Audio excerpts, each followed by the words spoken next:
Good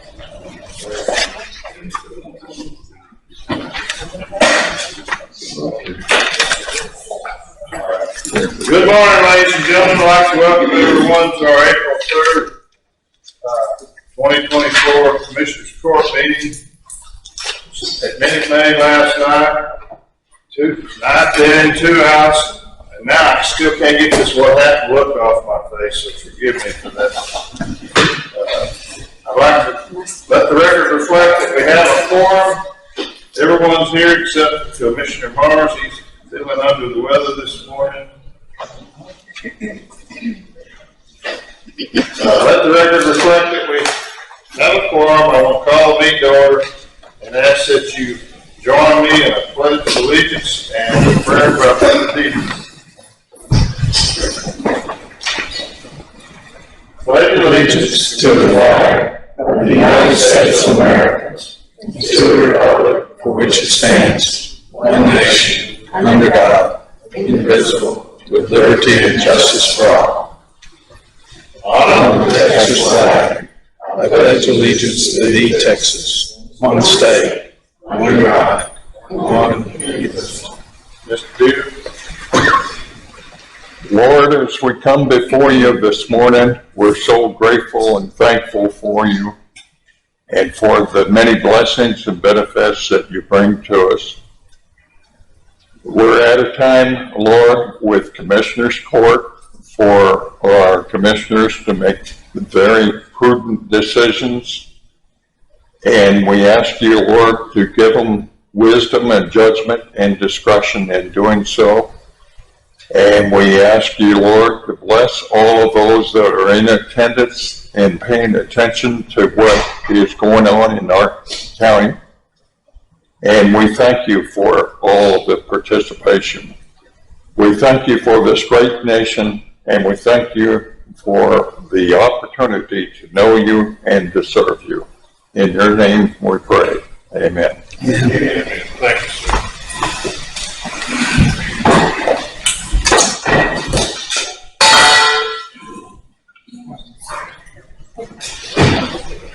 Item number 4, public comments. Mr. Dieter.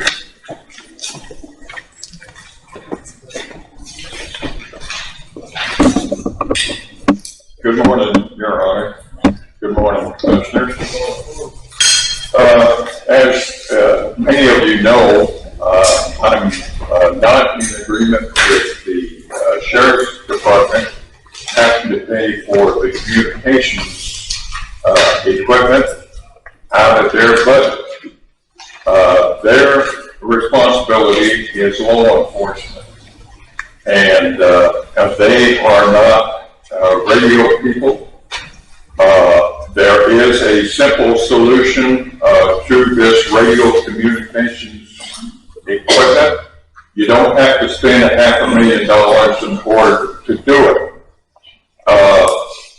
I'm concerned about the content and some of the comments that have been made in the past about the Sheriff's Department having to pay for the communications equipment. My concern is this.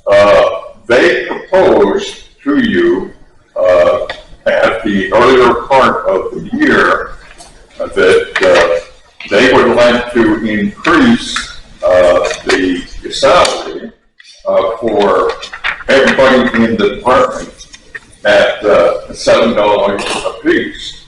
Well, I've been doing a little study and research. In fact, I was up until 1:30 last night before I found this.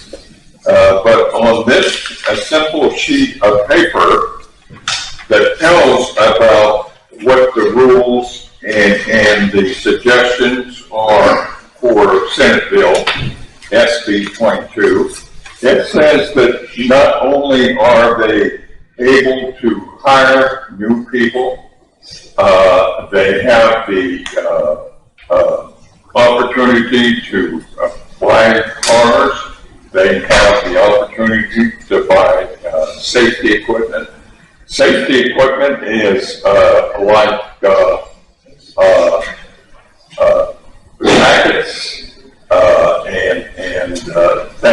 safety equipment does not come under the category of radios and communications.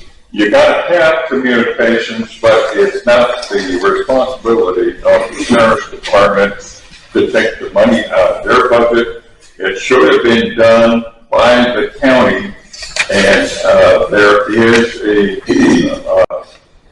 opportunity for you to do this in the future so that we're not like where we are at the moment with this thing. The simple thing is, if during these last 4 years, since Joe left the sheriff's office, he was the one that was able to keep up the equipment. And the equipment just simply needs to be turned into a technical person, and it needs to be retuned, and it needs to be upgraded. There is some equipment naturally that needs to be replaced, but it doesn't need to be replaced by the 800 radios, because this is not a proven solution. And when you actually pin down these people and ask them, is this going to do the job? Is this going to be able to get through our trees and have a signal?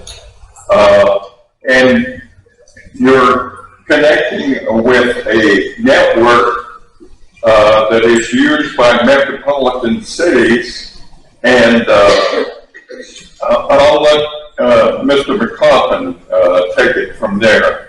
But my concern is that the money, the $350,000, is designated strictly for the sheriff and the purpose of operating an efficient operation.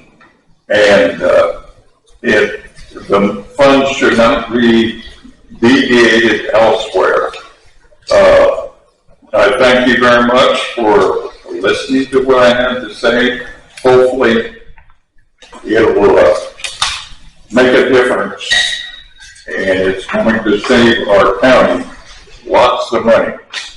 Thank you. Yes.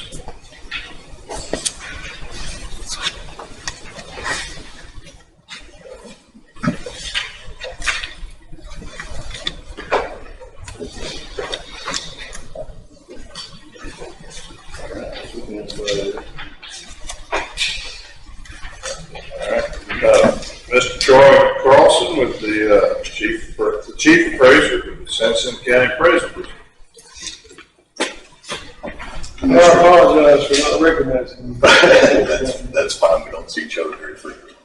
Commissioners, good morning, Your Honor. Ladies and gentlemen, good morning, everyone. Yes, sir. My name is Troy Carlson. I'm the chief appraiser for the San Jacinto County Appraisal District. I am appearing before you today to provide information about the 2024 appraisal roll and mail-out dates. The 2024 revaluation has been completed and notices have been processed as of the 29th, last Friday, with an anticipated mail-out date of Friday, the 5th. We are 25 days ahead of last year's schedule in processing. 20,500 notices have been produced on the first 20,000? 20,500. That's Almost half the road. two-thirds. 2/3. It'll be a significant. Yeah, I guess so. The deadline to appeal your account will be May 15th for these first mailouts. We anticipate 2 additional mailouts over mineral and industrial properties and business personal property. With this large volume of notices, we anticipate a high volume of appeals for 2024. The district is fully staffed, and we will be proactively reaching out to the community by means of town hall meetings to address. If I could just interrupt you, you gave me a little heads up here a while back. Some of this was coming. I thought you were going to lead with the line, but you go ahead. All right, sir. If you have additional questions, I'll be available. All right. We will be proactively reaching out to the community and in the form of town hall meetings to address public concerns, explain the appeal process, indicate protests, and provide convenience to property owners within the community. Town hall venues are being established with dates and times identified on our district website.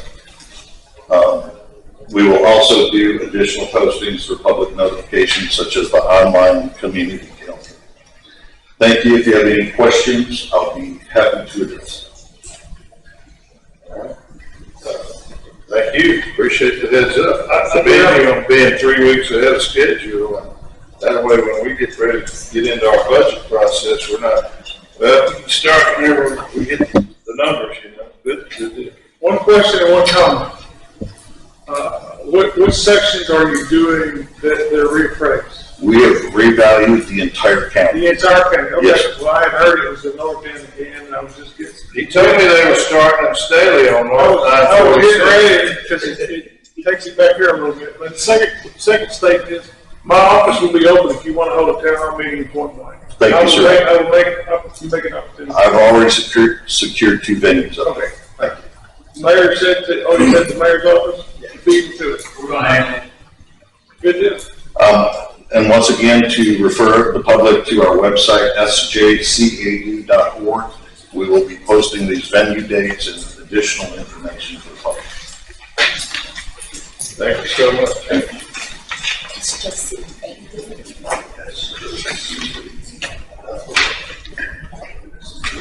I don't think the mic is shut.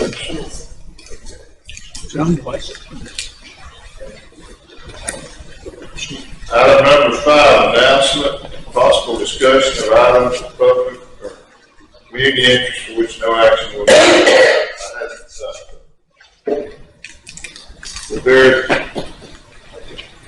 Probably, no offense to anybody else, probably the best sheriff Sanderson County ever had the other day. Lacey Rogers, sheriff here for 20 years. There wasn't an empty seat in the house, but anybody that moved to the place and knew what a good fellow he was. We're sure going to miss him.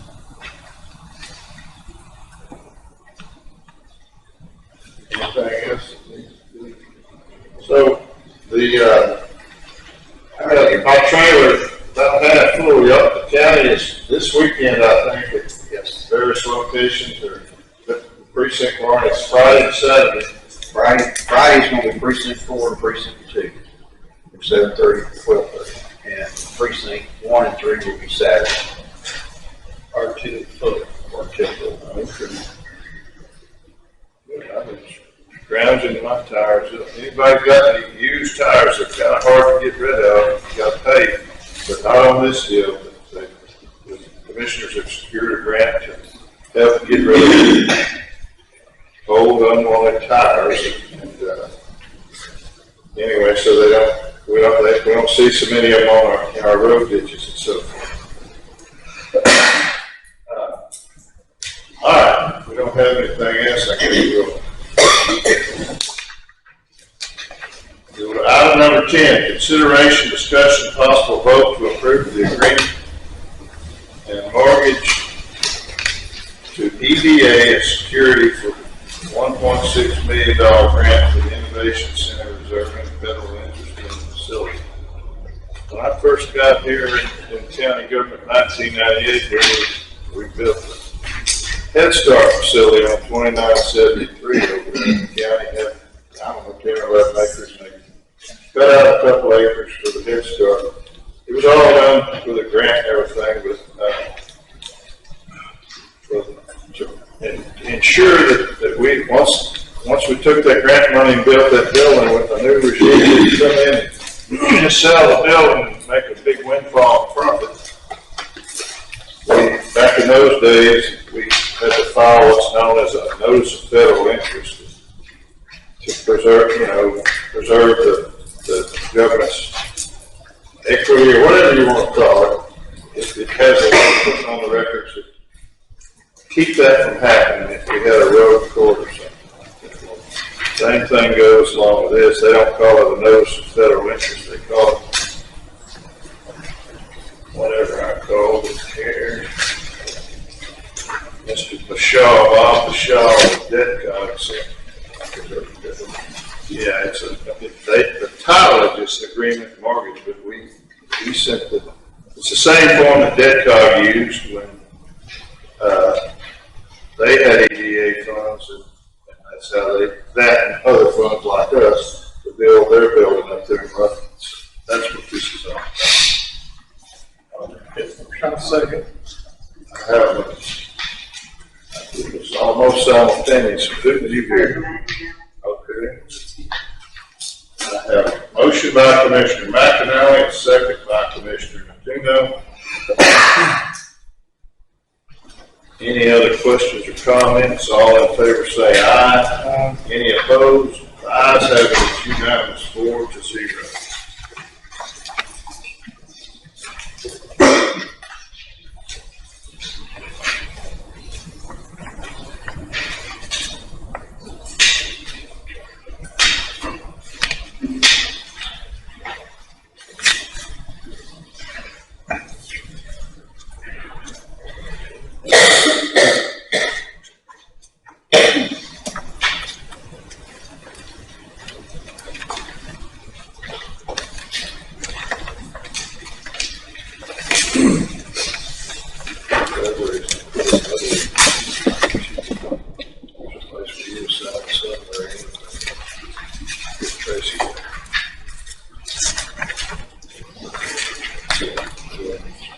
It's like the belt and suspenders approach. I'll get that started.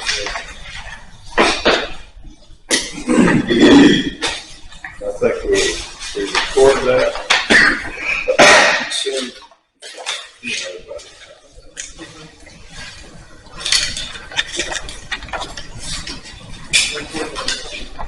Yes, with a deed record. I can still call it deed record. Yes, ma'am. Number 11, consideration, discussion, possible vote to approve the emergency disaster response agreement number G507F0403X. First addendum and amendment number 1 with Garner Environmental Services Inc. in Sanderson County. Whenever that invoice came in, I didn't really, not invoice, addendum came in. The name didn't register with me. It goes back a few years. 19, I think, so the original agreement. Now, I called the auditor's office and checked, say, are they one of our vendors?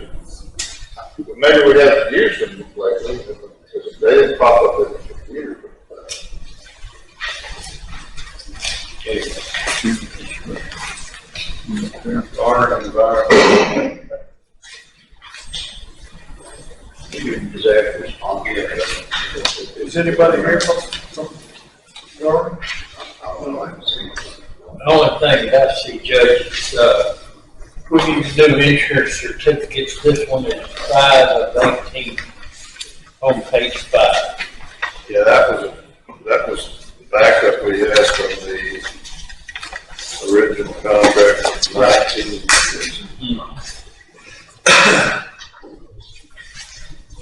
I guess that makes at least 2 of these companies that we have arranged with, if I'm not mistaken. Hazmat International is a hazmat sponsor for the county wise. This year, money to be all the way using for that because of that hazmat business. Yeah. But their period covered like it's fire. Yeah, I thought we did some sort of amendment.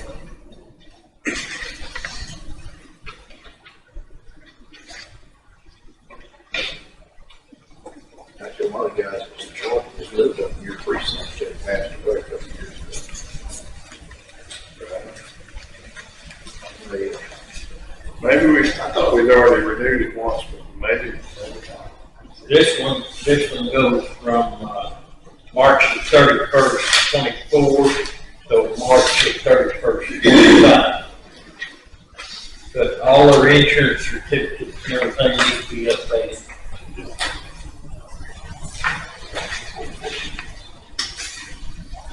All our general certificate has got April 11th to March 31st of 21. On page 7.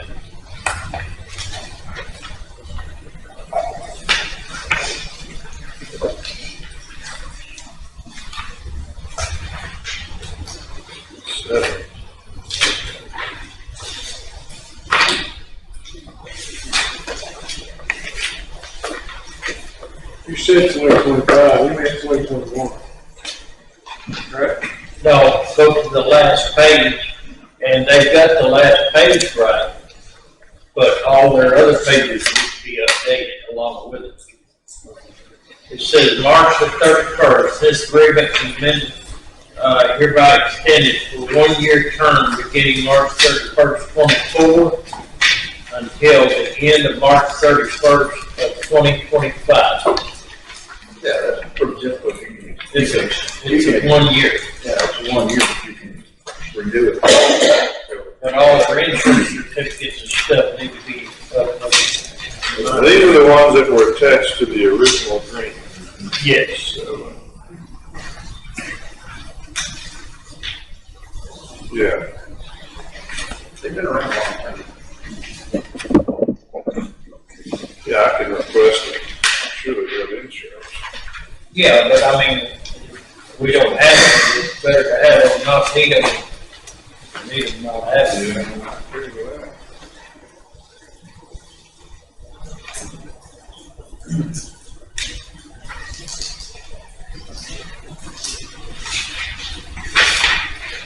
I don't put my deck card and shuffle.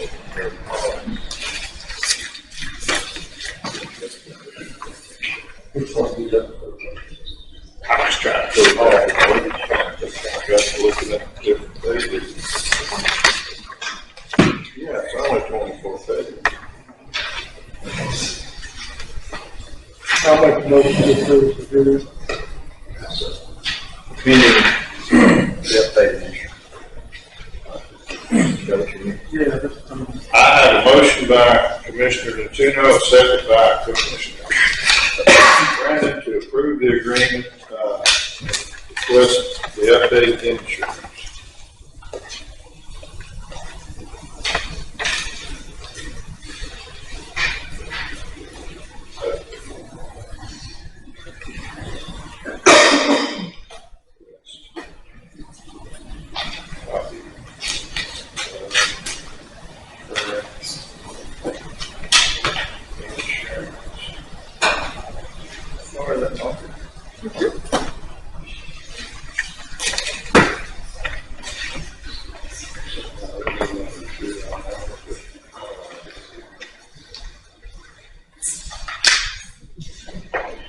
All right, have a motion and a second. Any other questions or comments? All in favor say aye. Any opposed? The ayes have it, it's unanimous, 4-0.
Item number 12, consideration, discussion, and possible vote to approve proclamation for the month of April to be declared Sexual Assault Awareness Month. I'll make that motion. I have a motion by Commissioner Matuno, a second by Commissioner Brandon. Any questions? All in favor say aye. Any opposed? Ayes have it, unanimous, 4-0.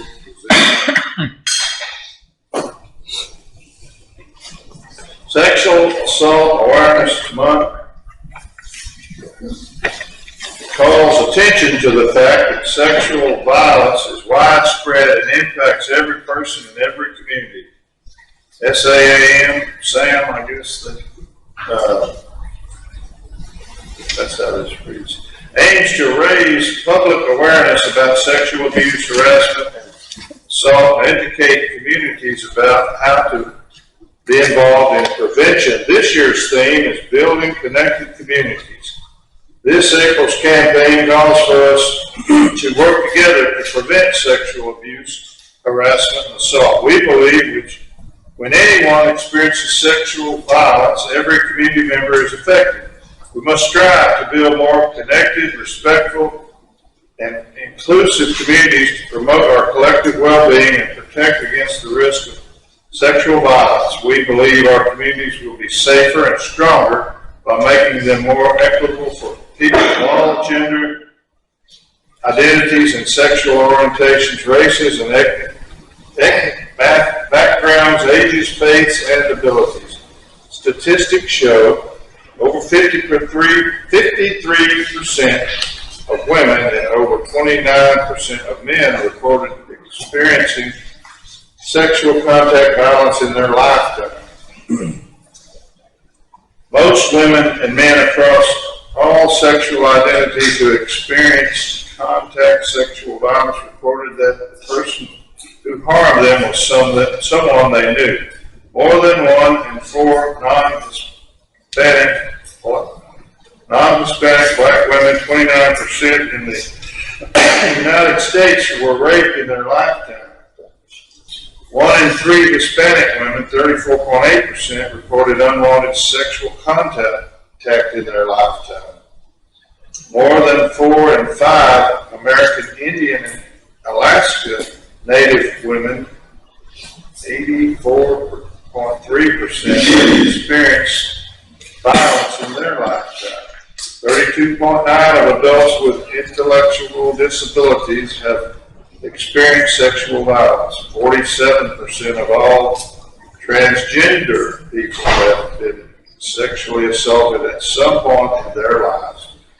As such, we must strive to create strong communities, connected communities that take care of one another and make decisions to ensure the safety and well-being of others to end sexual violence. The Building Connected Communities campaign is an opportunity for our community to join with others around the world in committing to prevent sexual abuse, assault, and harassment. We join advocates and communities across the country in taking action to prevent sexual violence. April is Sexual Assault Awareness Month, and each day of the year is an opportunity to create change for the future.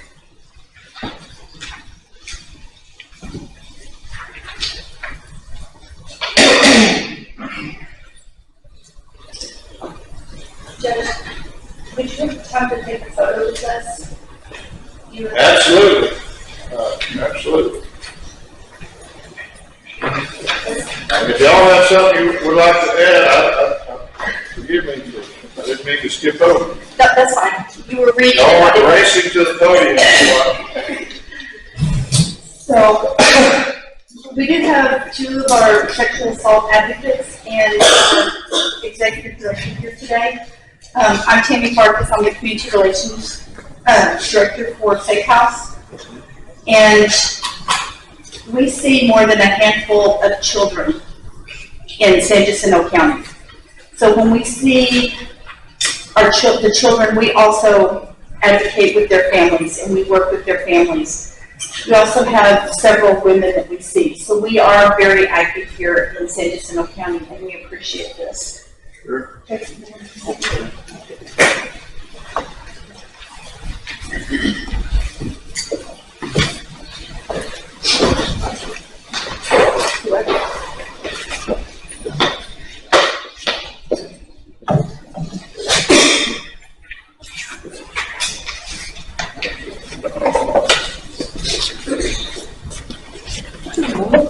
Oh, really? How are you?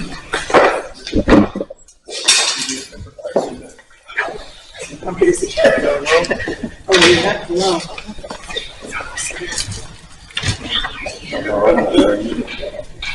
Judge, would you, be in the center and hand that off, please?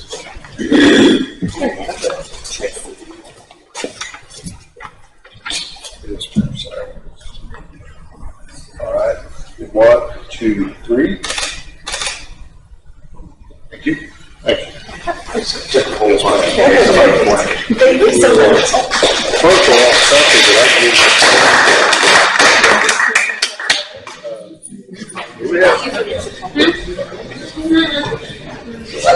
do we have a I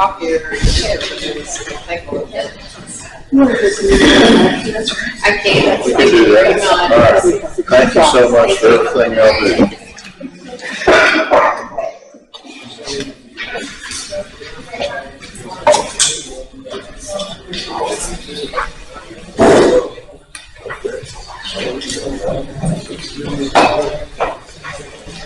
It is.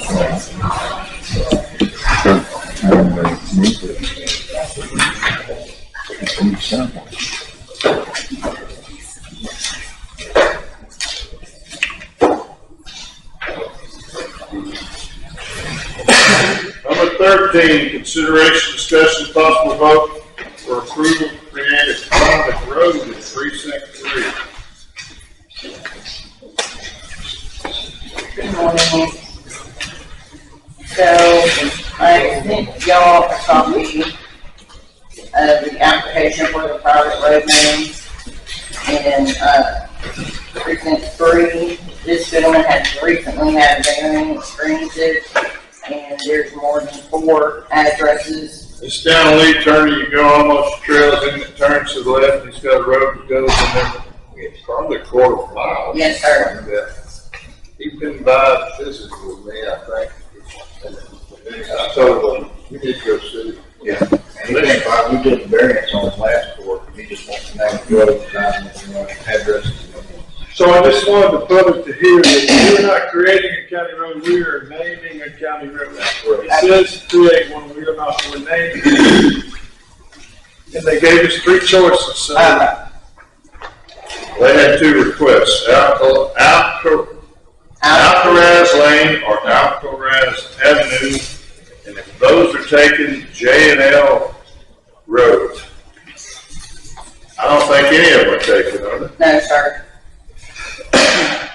I just took their first choice and it's not listed on the map. Got them listed in order the way you want them. 1, 2, 3. Yes.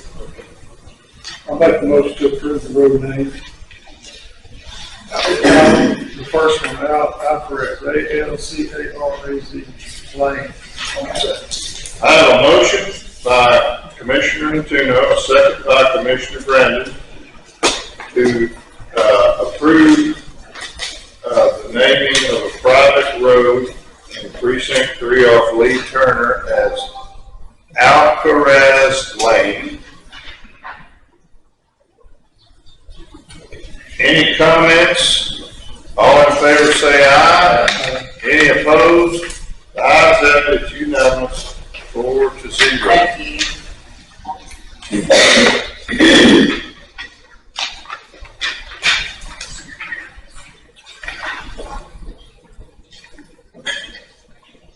Item number 14, consideration, discussion, possible vote for approval of Safe House request of donation of use of county shelter for use to host their second annual Lures and Lace Bingo fundraiser for Saturday, August 24th, 2024. Are y'all a 501(c)(3) Yes, sir. corporation?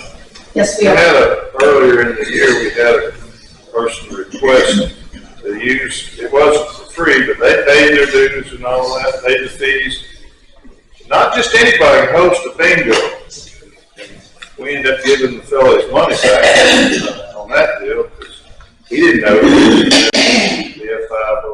You had to be nonprofit. You have to be nonprofit, you have to get you have to work with the state comptroller's office and get a bingo license, and yes, sir. Yeah, well, then y'all are in the game. Sometimes things get started and people haven't done their homework, but y'all have.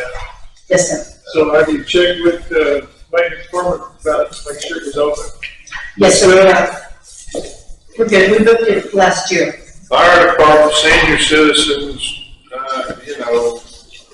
nonprofits, if they go through the right process, they still have to contact the comptroller's office, correct? Yes. Y'all done all that? Giving you a little, Yeah, you have to get 3 to 6 months in advance to get a state Yeah. license, and you have to have the city, the county sign off on it. It's a process. I have a motion by Commissioner Antonelli, a second by Commissioner Brandon. Any questions or any other comments? All in favor say aye. Any opposed? The ayes have it, unanimous 4-0. Thank you. Yes, ma'am. Item number 15, consideration, discussion, and possible vote for approval of budget amendment. Senate Bill 22 funds for disbursement to all LEO and jailers at the sheriff's office to include all back pay of automobiles or safety equipment.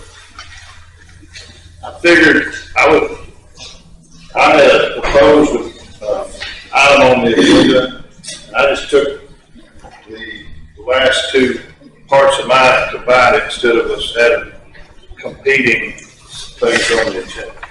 How are you, sir? All right, how are you doing?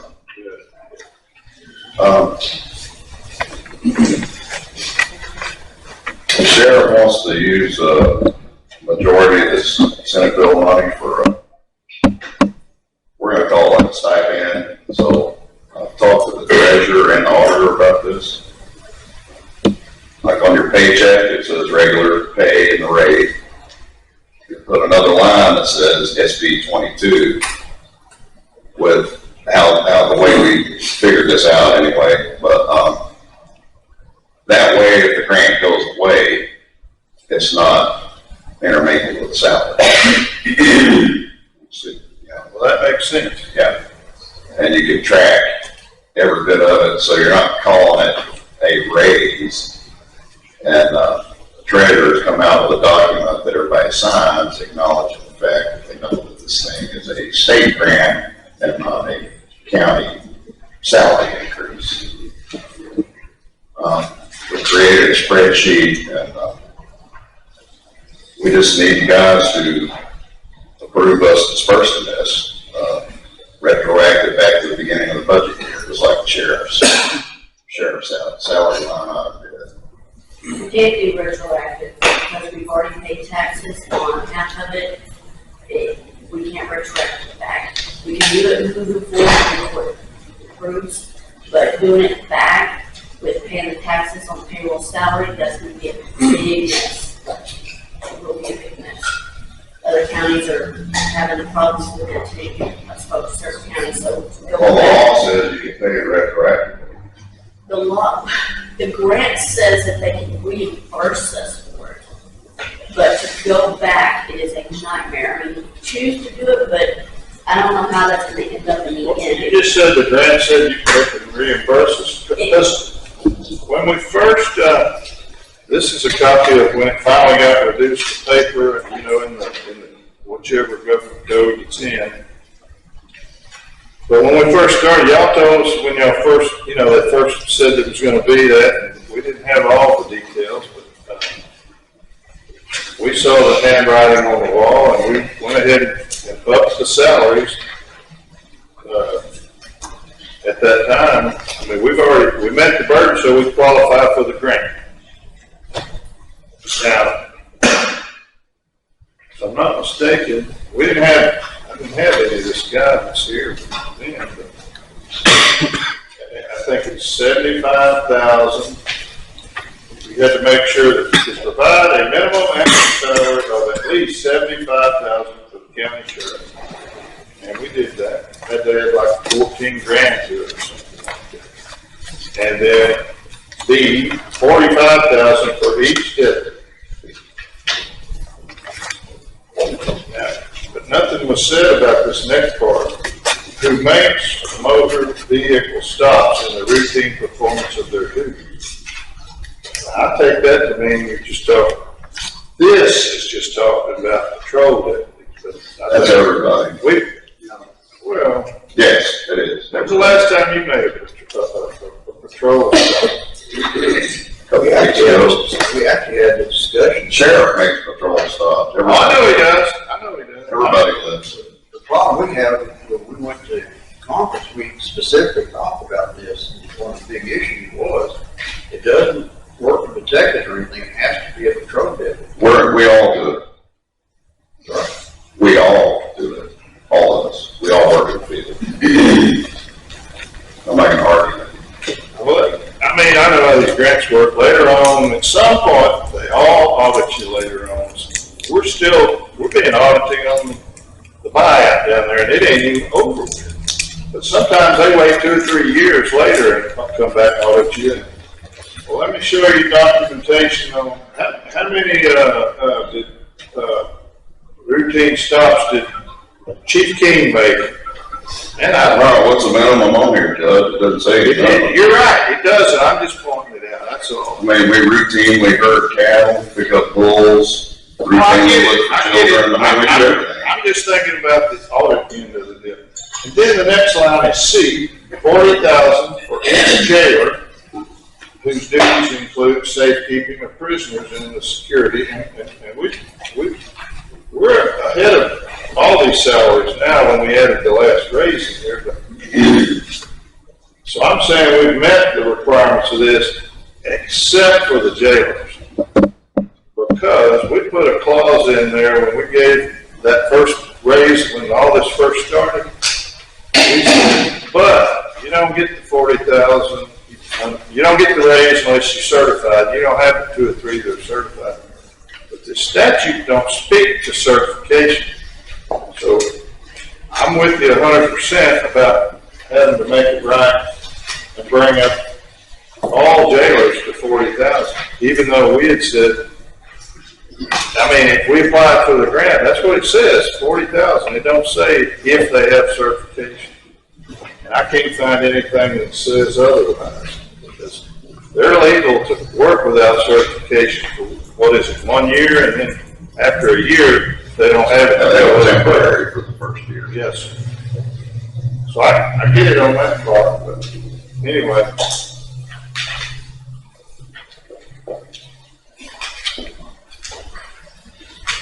Well, next on the list is increase the salary of those listed above. That's the next priority. The next priority would be hire additional deputies and staff for the sheriff's office. And last is purchase vehicles, firearms, and safety equipment. The paragraph after that says counties may use grant funds to increase salaries for those listed in local government code section 130.911E1 above the established minimum amount stated. And that's where the sheriff wants to go with this. Because we want to be competitive with the counties around us. And frankly, we'd like to see the new administration get off to a decent start with good pay, good people, try to keep people here instead of being a hire, train, there you go, somewhere else to get more money. This would put us in the ballpark with everybody else. This will save us money in the end by keeping people. And we want to keep good people. I mean, regardless of who the sheriff is, we want good people working here. And we would like to set this up and have it running. I mean, we would like to leave it in the best condition we can so the next man can take it and go a step higher and continue on.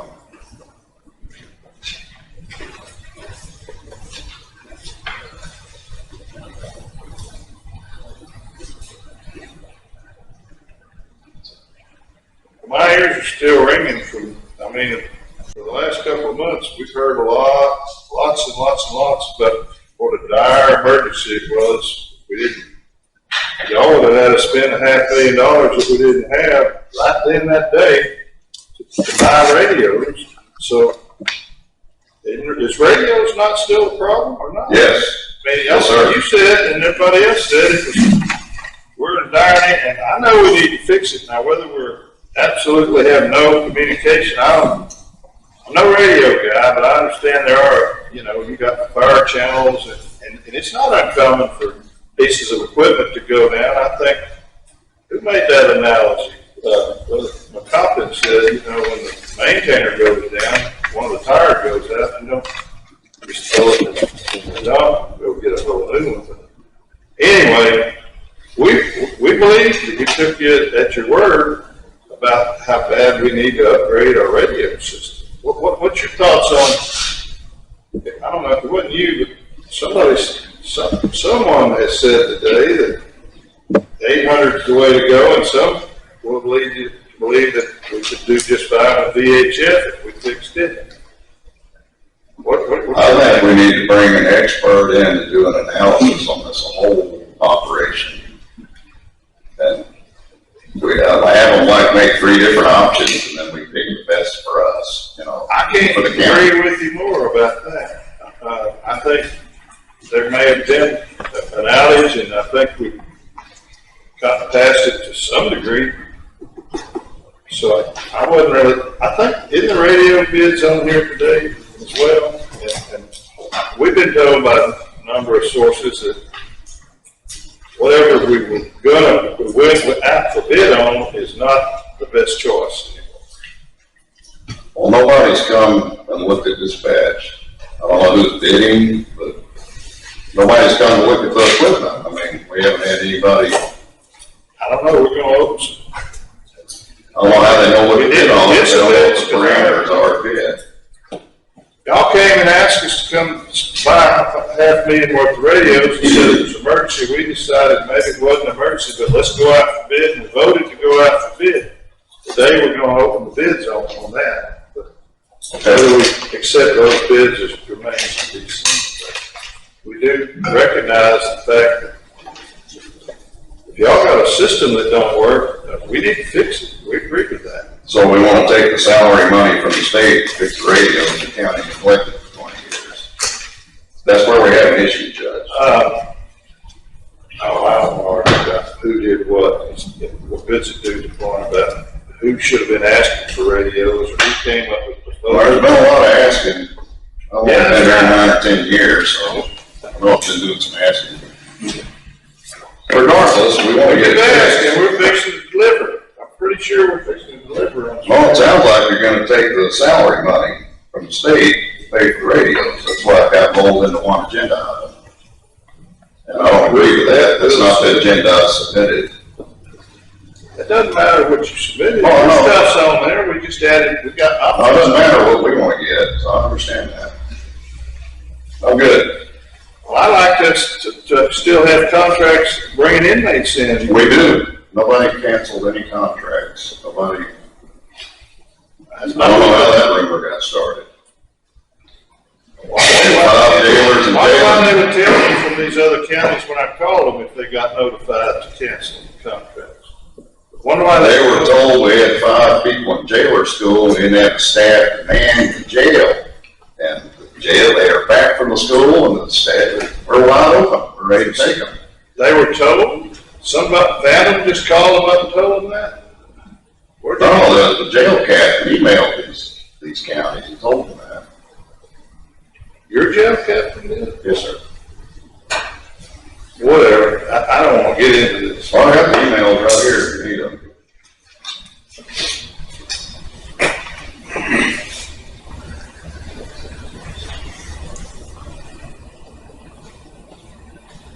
So I don't know what kind of progress we're gonna make here with the SB 22 on the stipend for the sworn personnel and jailers. I'm the chief, my job is to take care of my people, and I want them to get paid. I want them to get a decent pay. I want them to have to quit working extra jobs and all their days off. I want good people to work here. You got a new sheriff coming in at the end of the year. He deserves support from the court. Can't agree with you. And this isn't even county money, it's a state money. Won't cost a penny. That's so much. Yes, sir.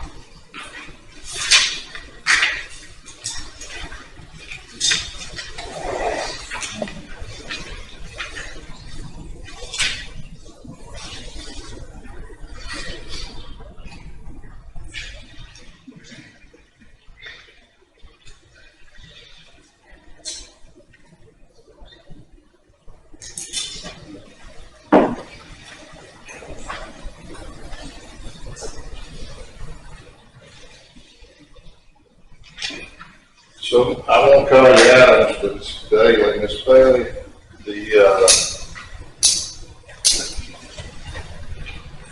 we put into the budget to pay $40,000 to each jail. To be in compliance with accepting this. If we took the grant, then we were supposed to meet these minimum salary specifications. We'll put it into the budget, but we already had a provision in place. They get the raise, the first raise, when they get certified. I've done some research. This is brand new legislation,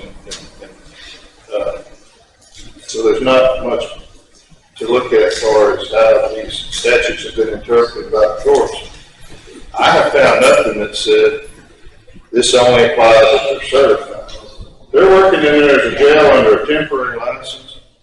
If we want to be qualified to have accepted this grant, then that's why we put the $40,000. So it seems to me When like we did the budget, we put in for a $3 raise if they got certified. It had nothing to do with the $40,000. That was never discussed. Did the math, it's on your paperwork that I passed out. it was discussed because they've already brought it up. That's why we went up to that level, so we would be in compliance. We knew that it was $40,000. Now we back and listen to the notes and everything else that was on it. So you know what was in all our minds? No, I read your mind, sir. I read what you say out there. Okay, so we have a raise. Yes, sir. But we were supposed to. Yes. So in order to done that, Sorry. you mind if I come up here?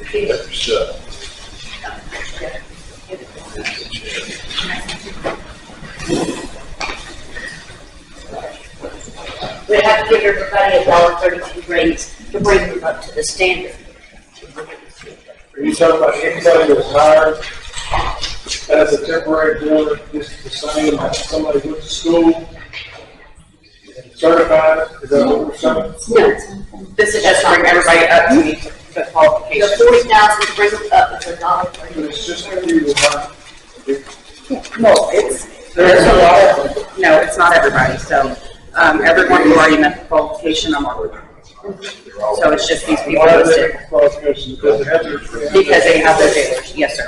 So, they did get caught back, but as of right now, I don't have a problem with certification, so if y'all make a decision today, I will get it. The state said $1.32. It is in the budget to be able to do that, yes. Yeah, I just got your numbers from October to now, that would be worst case scenario, looking at, if y'all did just from January to, 04.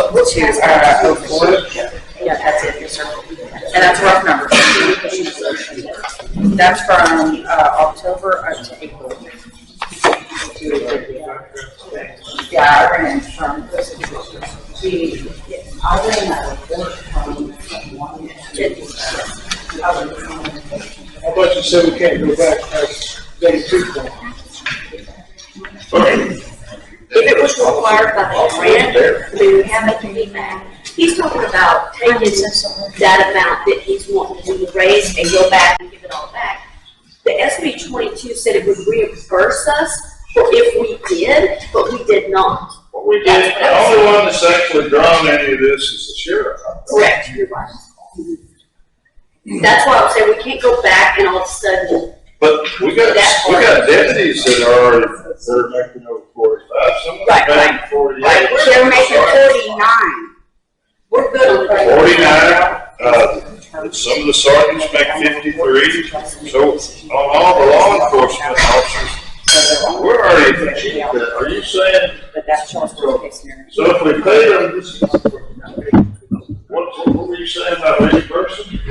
If we have to, because of the priority of the SB 22, we have to go back to the employees that we have and give them that $1.32 raise. This is just, Then this is how much we would owe. this is just. There's a breakdown, but that's not the now.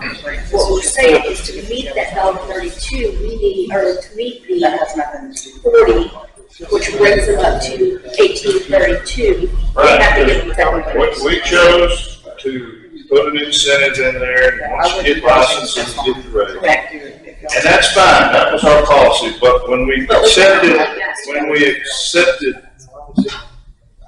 this grant, Or if we went back. which we did, money's just come in the bank, I think, last week or so. But, then we are obligated under law to meet these minimum requirements. We've covered it on the sheriff. Yes, sir. We've covered, the deputies don't really apply, because they're all making over 45, but the jailer, That's how I got them now. we have some who we did not pay a $40,000 salary to this budget year. We're giving it to them, but we're not. We need to fix that. Correct, and that's the amount right here. That will fix it. So we're in a bit of $17,900. That's the Nobody in. We've already encumbered it, correct, so it's already in the budget. It's already in the budget, but we're not paying them. So the sheriff. Well, we need to pay it. I'm not disagreeing with that. I'm just saying it's in the budget, it's just not being paid. Make it simple. It's every jailer, Yeah, because this is just to get them up to 40. the $40,000, we gotta add $1.32 That's to that wage, and it brings them up to the state level. It's in our budget. Yeah, I just. It's all things that we.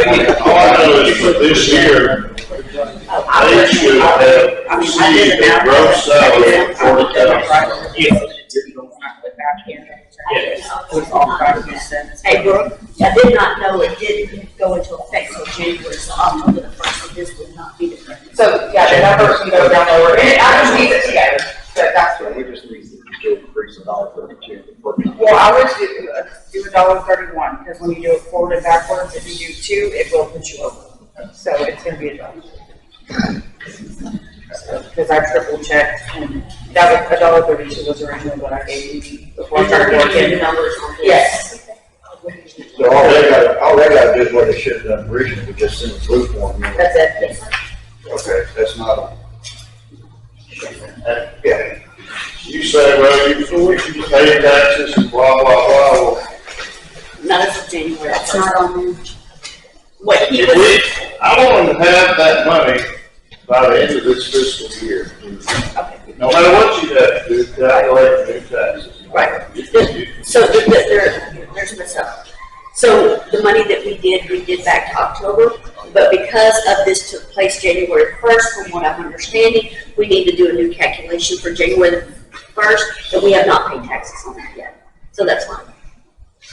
Does it talk in terms of annual year or fiscal year? Well, their application didn't go until, we couldn't even submit them until January.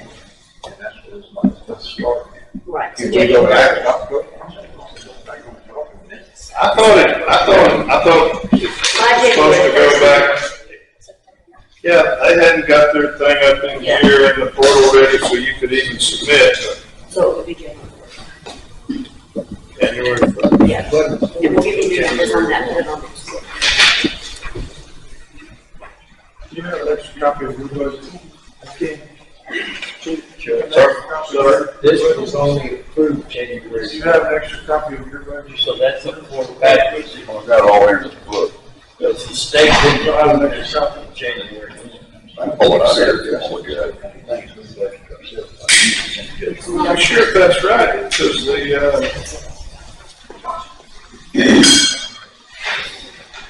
qualified cost. Let's talk about January 1. My personal question. How do you determine? It says Wait a minute, who's going to later, after the first day of a qualified campus fiscal year. last week. You only get, Exhibit C. Exhibit C. This fiscal year, that means 30 days after. not later. Not later, no. That two's already been told. How do you figure? That means, that's the latest. I know what I'm saying, it's already, so. Go back now, I don't know how you can go back. That would be around. I would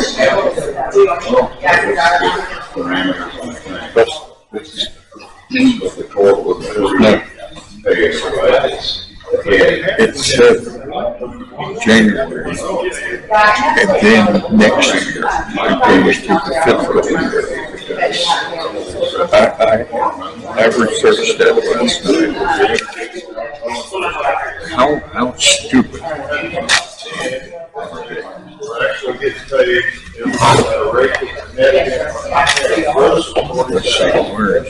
Say they were underpaid, we got to put money back. I was here in order to figure out how to do that. We don't do that. And Yeah. because it Let's salary for different takers. Eligible counties can apply for grant funds beginning January 1st, regardless of a particular county's fiscal year start date. Eligible counties may. There it is, right there. And they're up there arguing it. Regulations. That's why they open-ended, that the counties hadn't paid. That was what they agreed, that the sheriff and the people were to get. But then they put the other, if you were already at that amount, then that's why we have to add to it. that's why they added the different stuff for the sheriff department. All this money is going to the sheriff department, in my opinion. That's what I would go for. Now, is it going for raises? Is it going for safety equipment? Is it going for cars? That's, When they make big purchases, they have to come here and get them approved, and that's what we're doing. And if we think that they need, we ought to spend it, buy everybody a new AR-15 over there, I guess we can do that. He's not asking for AR-15, he wants to give it all for the stipends. I think some of the court wants to make sure we can meet the needs of the radio communication problem that we've been told about for quite some time.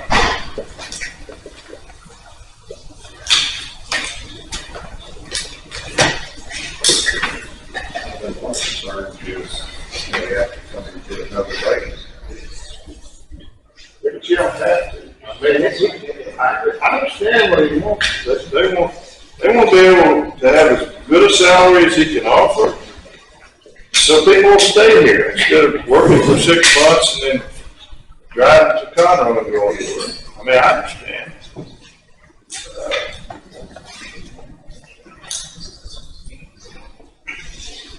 well, these funds are all encumbered anyway, aren't they? Under Department 4097, SB 22, Yes. $350,000. You asked for a budget amendment, and I joined with you and put my language in there. We're fixing to, something's probably gonna happen on the budget amendment that will change that.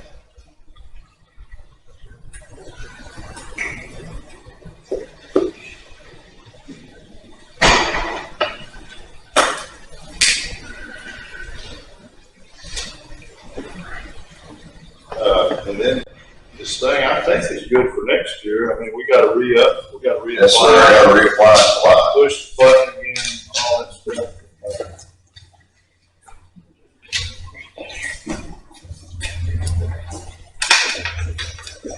It should take a roll.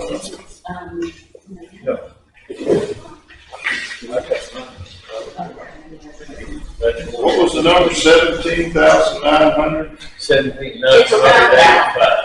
It's around, that was a quick put together and 17,000. Well, hopefully when the motion motion gets made.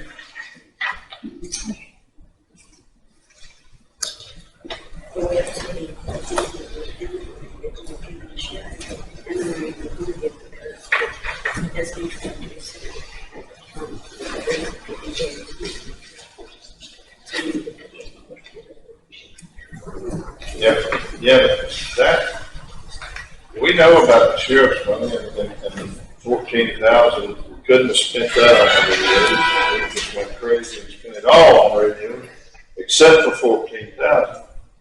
But the jailers, everybody else is being paid above and beyond the statute requires. But the jailers, we put it in there, but we haven't paid them. The other guys are getting paid appropriate. At least a minimum of our board rate, but not the jailers. And we want to make that right. We don't want to be out of compliance.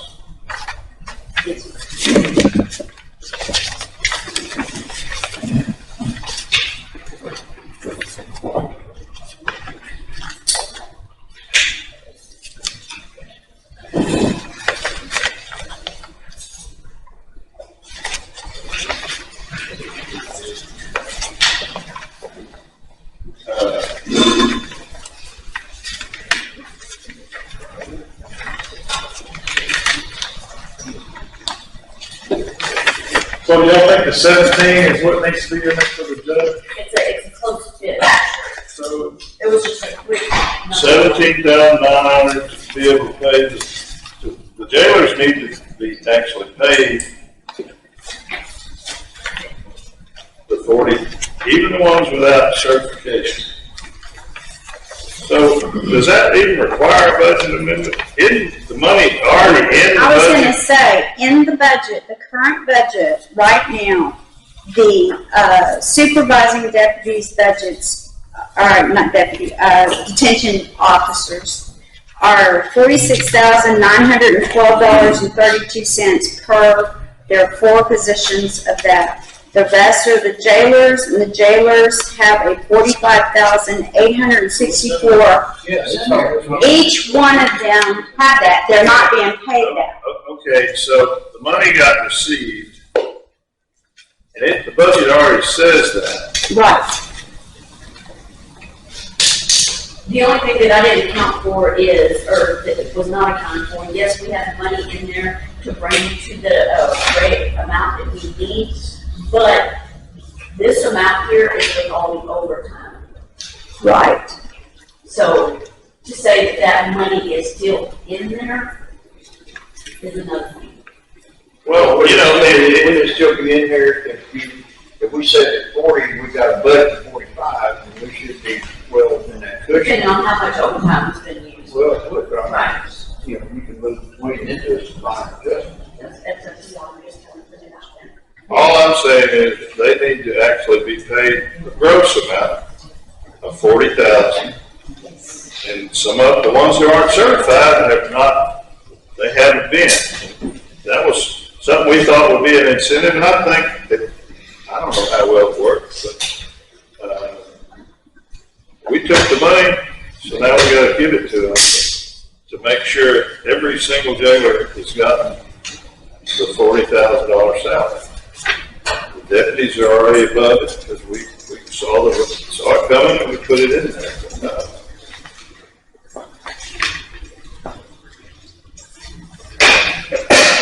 So,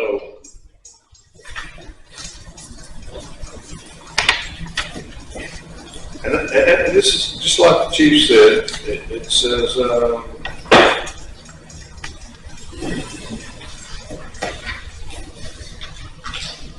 county that is awarded shall use or authorize the use, 1, to make sure minimum salary of at least 75,000 for the sheriff, 45,000 for each deputy who makes motor vehicle stops and the routine performance of their duty. And C, 40,000 for each jailer whose duties include safekeeping of prisoners. Number 2, if you're already compliant with that in your budget, to increase the salary of persons described in the preceding section. And then 3, hire additional deputies or purchase vehicles, firearms, and safety equipment. Right.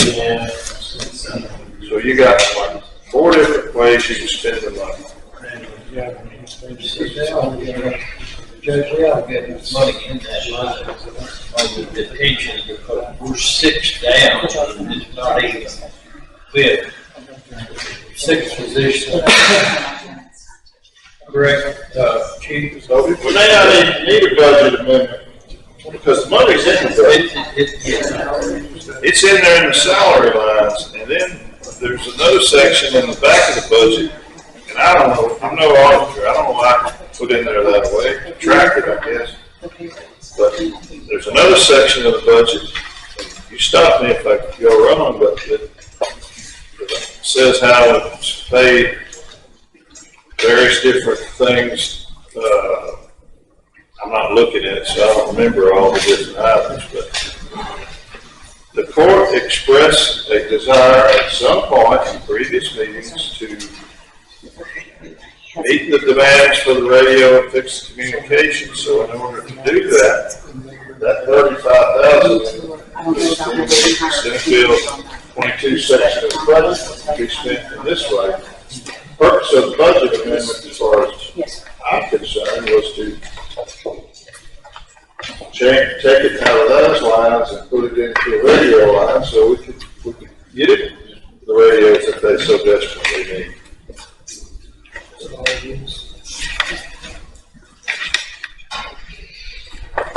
But y'all did have some terms, but they don't come on until the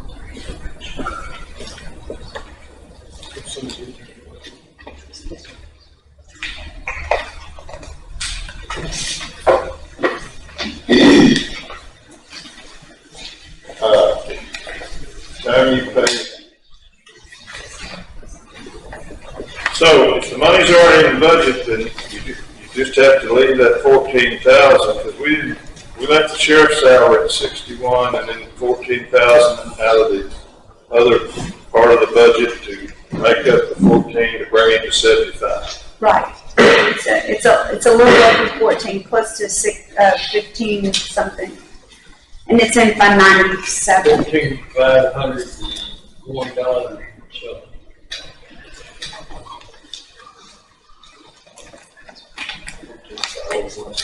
I think don't we already have a proposed budget amendment, if that's kind of decided we're going that way.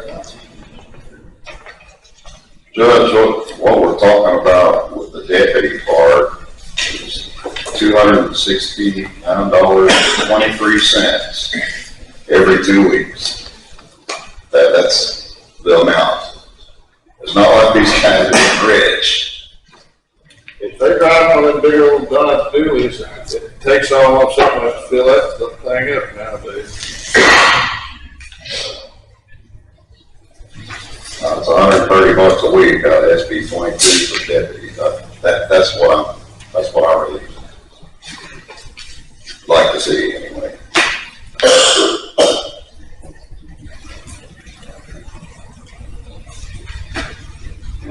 And you're representing to the court that every single one of them makes traffic stops in their routine.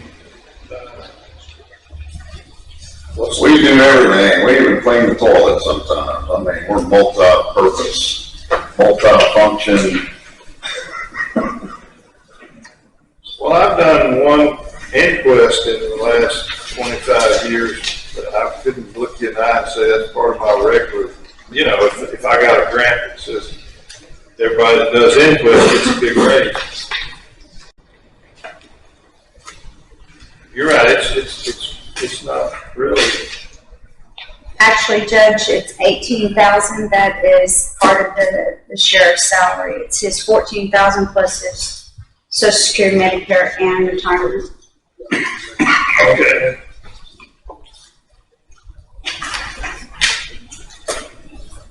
Cool.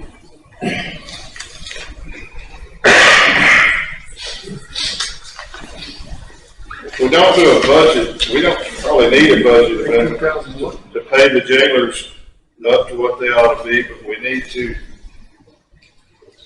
state that we want that to happen, because I guess what we're saying is, 17,060.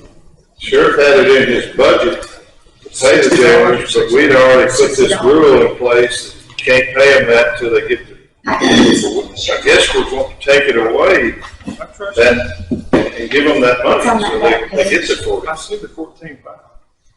Oh, you added on to the. Oh, this is,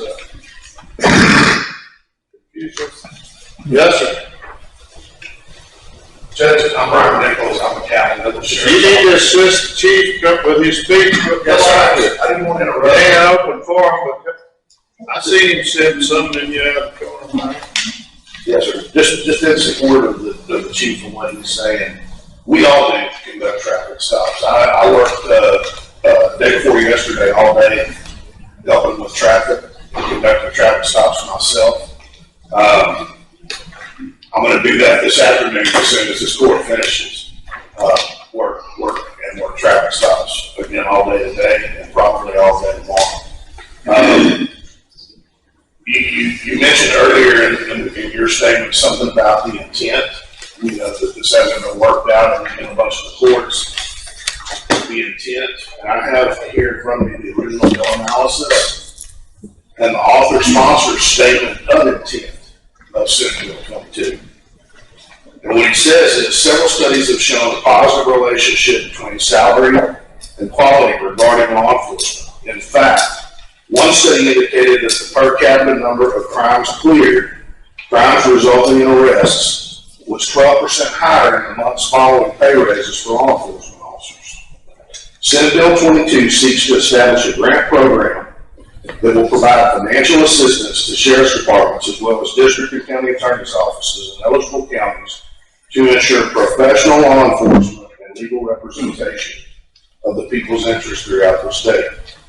As proposed, Senate Bill 22 amends current law relating to the establishment of grant programs to provide financial assistance to qualified sheriff's departments. And you follow that by the enumerated uses that they place under the bill. I think the senator and then in the entirety of the Senate in passing the bill is intended to clear that the primary focus of this and its primary usage should be for salaries. Well, that's your opinion, but all that matters is what they put into the final statute, whatever they intended. And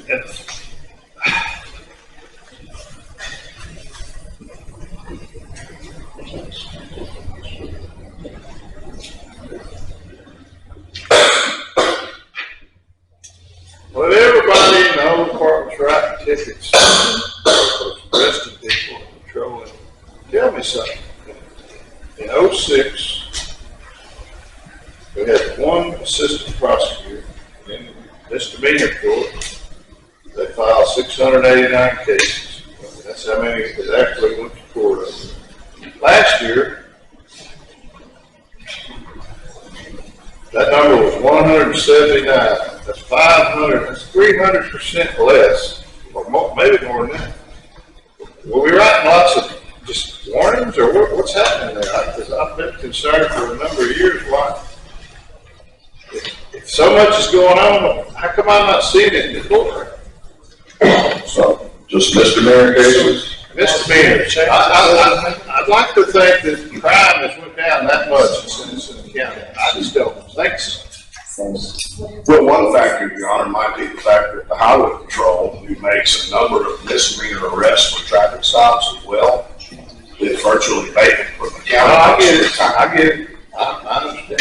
So that would account for like your DWI arrests and things like that would go before your court. I don't know off the top of my head that any of our deputies and tox laws are certified to be able to complete a DWI case. That's a good point. Maybe we ought to set a little money aside for schooling so they can do that. I mean, you're right, though. I think that's part of it. It's got to be a big part. But we do write a number of The warrants. governor's got them all down there guarding the border. I get that. And with the Sarah Bland Act, we have to write a ticket every single time we stop somebody. And it might be I've just been searching for an answer. we do a lot of warnings. I mean, because Yeah, you don't want to do that to every single person you run into. I I agree. Now, you got the human here. I just, Well, the felonies are higher. I mean, felonies take more time, suck up more people. I realize that. I do. I don't have all the stats on hand. I don't know how that, maybe that guy that 1 year was filing everything that come across his desk. I don't know, but I know we try the case every month, at least once a month. Sometimes we try two. And I'm telling you, it's way. Everybody wants more, but maybe they're doing that good a job and we're stifled criminals out here. I don't think that's what's happening. So anyway. Well, All right, Judge, the law we back pay up to January on this stipend. If it's a big tax issue like Commissioner Tuno's talking about, their income tax going into back year, last year, calendar year, $269.23 every paycheck. This is not gonna wipe this whole thing out.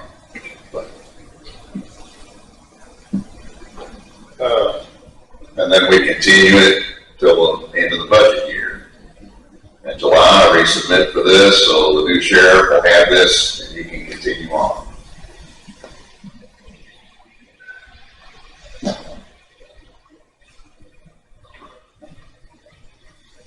well, I'd like to say, we have a unique opportunity to bring the radio system. It's deplorable, wouldn't you say? Yes, and I don't think this amount's gonna make a difference myself, but I'm sure the sheriff's told you, he's on the committee with DEDCOG, that yes. they know, that money's there. I know they've been dangling it for a long time, but at the last DEDCOG meeting last week, which, I met with, Mike Claude, Mike Claude. I try to pin him down every time about when they're going to turn the money. I think they actually, according to him, I think they have DEDCOG they're this close to having the money. Now, how long it takes them to get it to us, but they're supposed to put in a new, what do you call it, console, dispatch console, to the, and perhaps, what do you call it, repeaters? Y'all talk about redundancy. Yeah, we need 3 consoles. That's the big cost. Really, those are outrageous. They got 800,000 earmarked for us, and that's not going to buy radios for all the cars. So what good's all that if Is that what you gave me the exact? That's what we're thinking we're going to spend this on.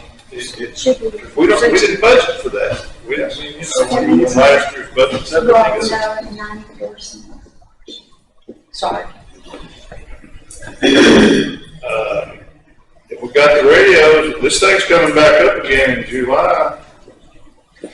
Right, didn't that when you said? Yes, sir. That we have to go in and re-up and then maybe that'd be the direction we went. I mean, I took everybody serious when they said that the radio, because could you imagine being out there and you're trying to do a traffic stop and the guy pulls a gun and you call for help and nobody can hear you. I guess that's the world y'all live in. Why you got a gun? Yes. I never thought about that sort of. You're right.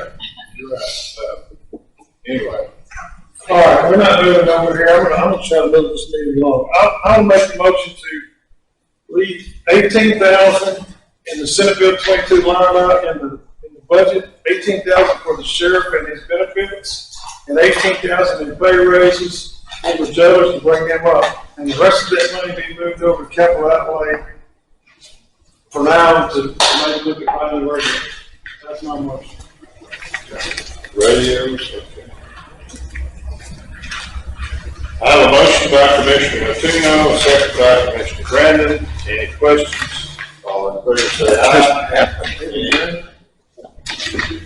Mr. Brandon, any opposed? Ayes have it, unanimous, 4-0.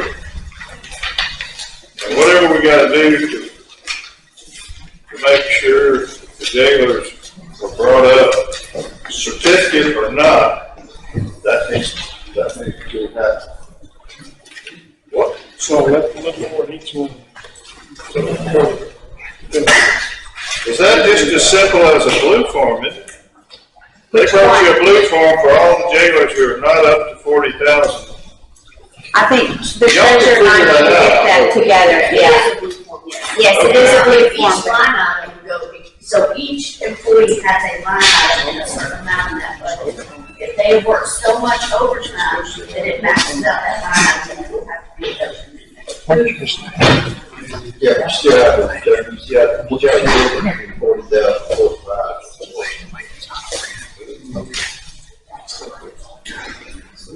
So we would change their budget, that's already.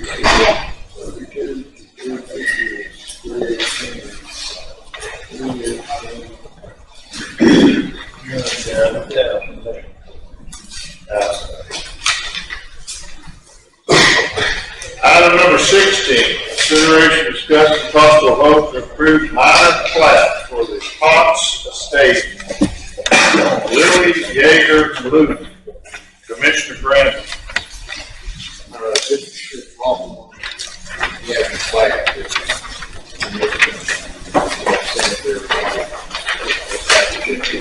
That's this one here on the table?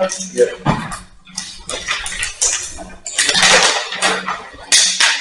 Put it on this forward. We did pay it back, I sent y'all tax, just like.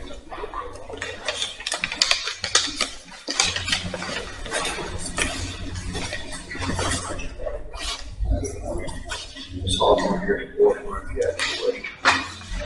You okay with it? Myron? Yes, sir. Cutting 1, 2, 3 tracks.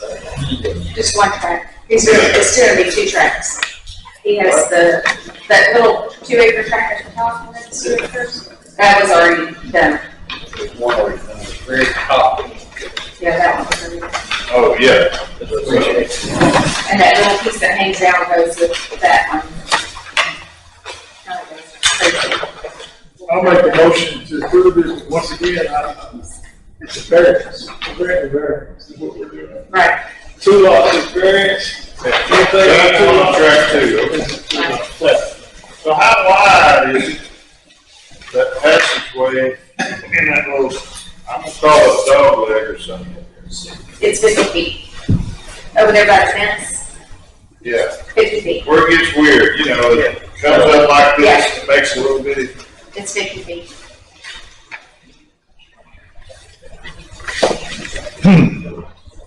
You probably have been on the. It's 50 feet. I measured it. We double checked it. I just wanted, so, I'm drawing up pieces, divisions of pieces of land. I guess somebody went out through this, no. They're gonna have a problem if that area right there is a gully or something like that.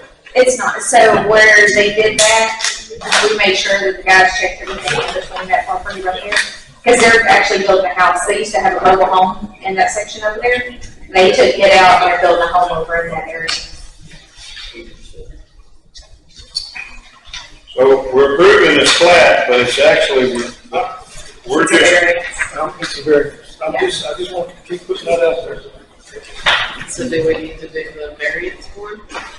Got all the answers to that for. I mean, if they cut it up, had they cut it up into 2 10.01 acre tracts or. Having them to 72. Yeah, he wanted to keep the bigger That, tract. then this would be exempt from our control, but they didn't, that's the distinction. Right. I don't have a problem approving that small plat. I'm just saying it is technically a variance. Yeah, I agree. So I have a motion by Commissioner Matuno, second by Commissioner Brandon. Any other questions? All in favor say aye. Any opposed? Ayes have it, unanimous, 4-0.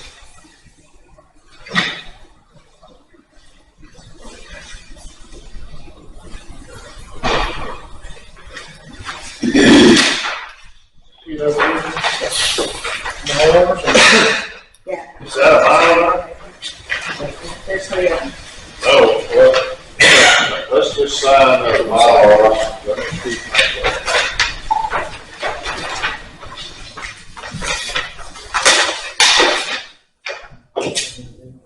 Boy, when it, Yeah, I'm letting them talk. yeah, Make your glasses. yeah. Thank you. Ethan, CDBG, yeah, yeah.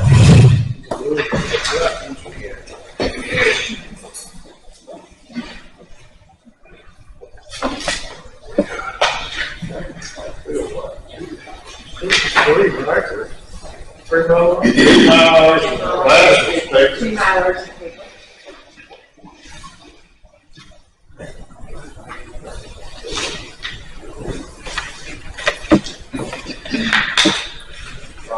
What?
You got a detailed blow up, a little bitty piece with it. Yeah, I want to practice it to the north that corner. Why is that? Well, access point, looks like about 12 feet. That was their septic, when they had bought that little piece up there, they included it, so they ended up including it with it. They want to keep their septic tank. Kind of crazy the way it's set up. Better not miss that, I want to make sure to put that on the right here.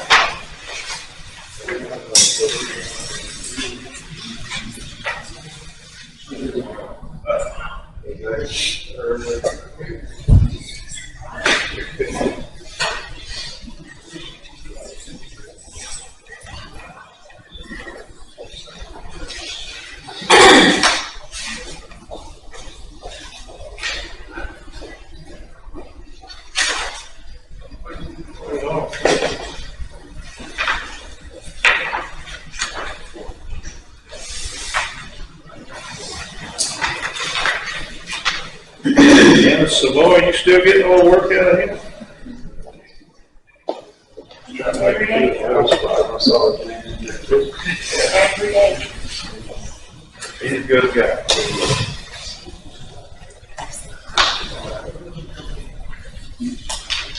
Item number 17, consideration, discussion, and possible vote to approve separating a 3-acre section from a 29.92 acre, it should say acre, just says tract, running across Story Tram Road. The portion is described as R4730 County. Abstract 196 Samuel Lusk survey, tract 15, acres 66.02, undivided 8.75% proposed subdivision of a 3-acre or 1A from remainder tract 1, block 34, Titus Lane, Open LLC, SJCC.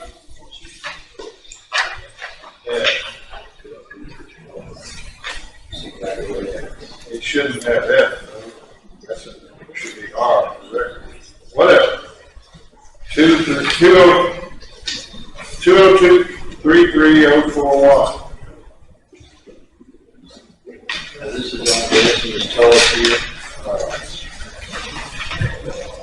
I'm waiting, we had a discussion this morning, we got some flat with it, the floodplain comment, not on it. It's not from us, doesn't have a signature page. This is off of, Four-Story Tram Road, is it a pipeline or a power line? Both. Both comes right through the middle of it.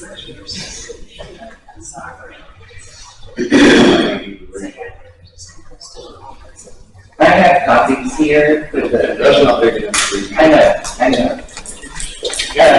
You surveyor, can't you surveyor generate a flat we can read? He's going, well, I had one, it just was wrong yesterday. So Okay. I sent you all emails with the corrected deal. Will you have you check? Regardless, when did you send the email yesterday? No, sitting back there. Ma'am, do you see any laptops here? He's got that line. You think he's gonna do it all by himself? No, here's what I'm asking. My total ignorance brought me here because I didn't realize if I owned 66 acres, I couldn't sell 3 without it being considered a subdivision. State law says anytime, it starts with anytime you divide a tract into 2 or more pieces, it's a subdivision. Now then there's a whole laundry list of exceptions and, you know, if you cut this into 10-acre tracts and they all touch the road, you're exempt. If you sold this to veterans, about any kind of way you wanted to, if it's selling to the Texas Veterans Land Board, that's exempt under state law and our rules.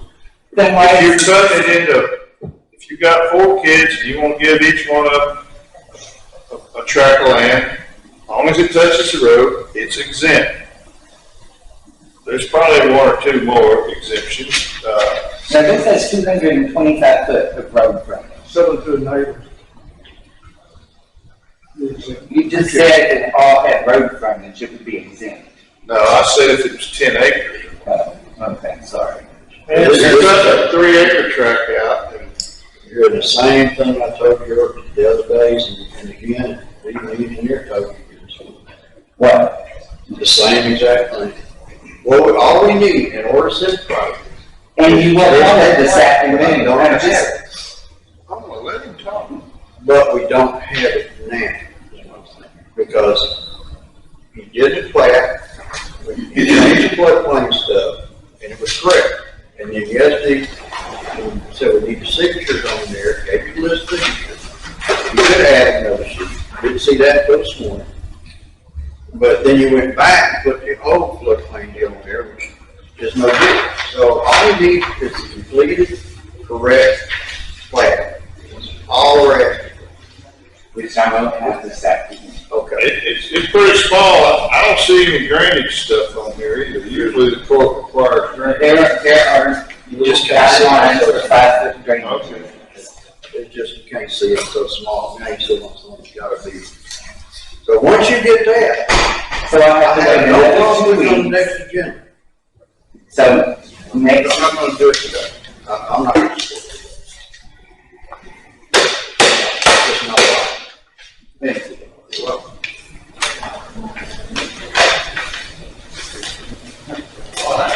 Do we have any motions to approve anything on item 17? If not, we're gonna move on to the next item. You said you approve it. I won't call you. All right. This is just not correct. On next agenda. Agenda. Ending. Plat corrections. All right.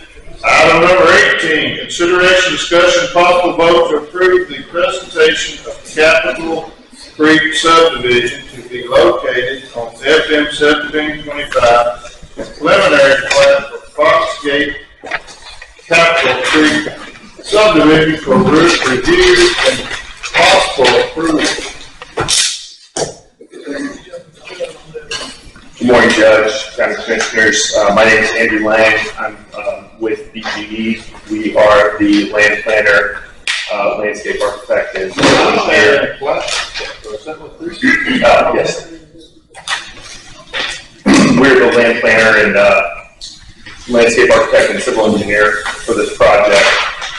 We wanted to take the opportunity to make a brief presentation to you and to the public a little bit about the project, and then also have the opportunity for consideration of our preliminary plat.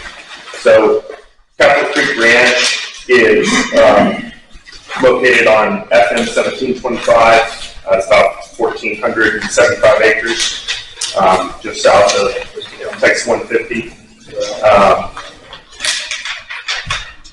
We're going to be developing the project as a minimum 1.5 acre lots. 70% of the project will be 2 acres or larger. We're going to develop the project in 6 sections. The one that is before you today is section 1 that fronts FM 1725. We're proposing public streets for the entire project with a 24-foot asphalt paving section throughout and roadside ditches for drainage. We're establishing an HOA for the purposes of maintaining the amenities that we're going to propose within the project, as well as there are considerations for the maintenance of the roadside ditches and the streams that exist within the property. Our intent is to set those areas shown in green aside. Green? Sorry, and if you look at the mark, sorry, we gave them this email.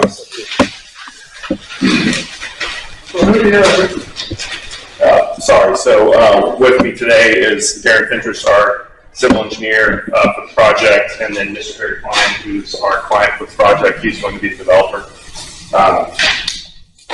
So as I was saying, the areas shown in green are going to be set aside as reserves for drainage purposes, so that the HOA will maintain that, so that the county will not be burdened with that additional maintenance consideration.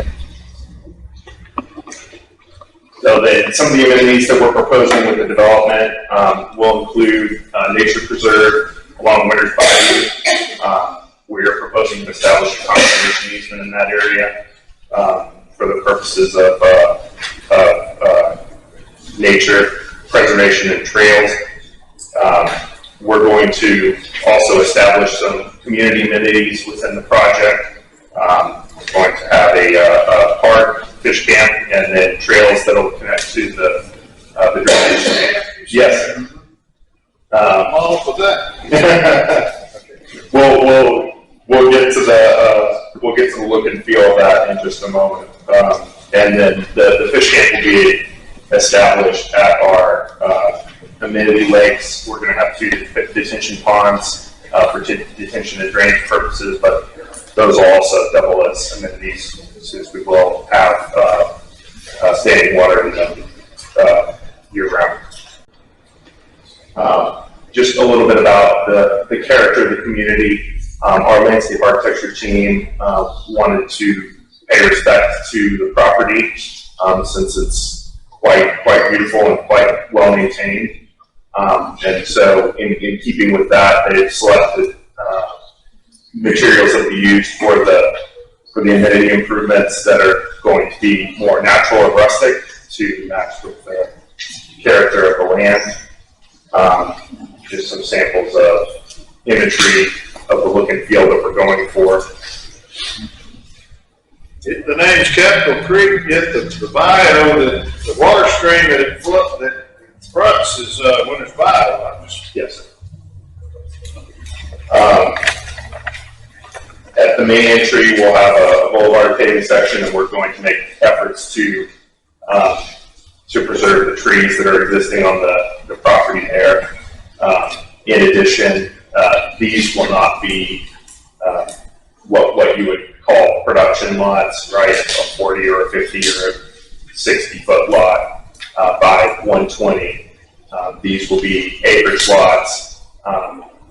The paths are generally going to be more about 70 by 90, and the remainder of the lot will be untouched. So we're not coming in with a massive, clear and grading operation for this project. It'll be selective clearing for the roads and ditches. Most of it's pasture land, from what I remember, isn't it? Some of it Oh, is, well, yes, pasture, I mean, a great deal of it. sir. Once you get down towards the bayou, yes, sir, but there's a significant amount of existing forest on the property. Okay, now, I've never been all over it, I've been on it, but I didn't. No, you're correct, sir. Yes, sir. There is a good amount of pasture land, especially once you get to the north side down by the bayou. That's pretty close. Yes, sir. My road comes out.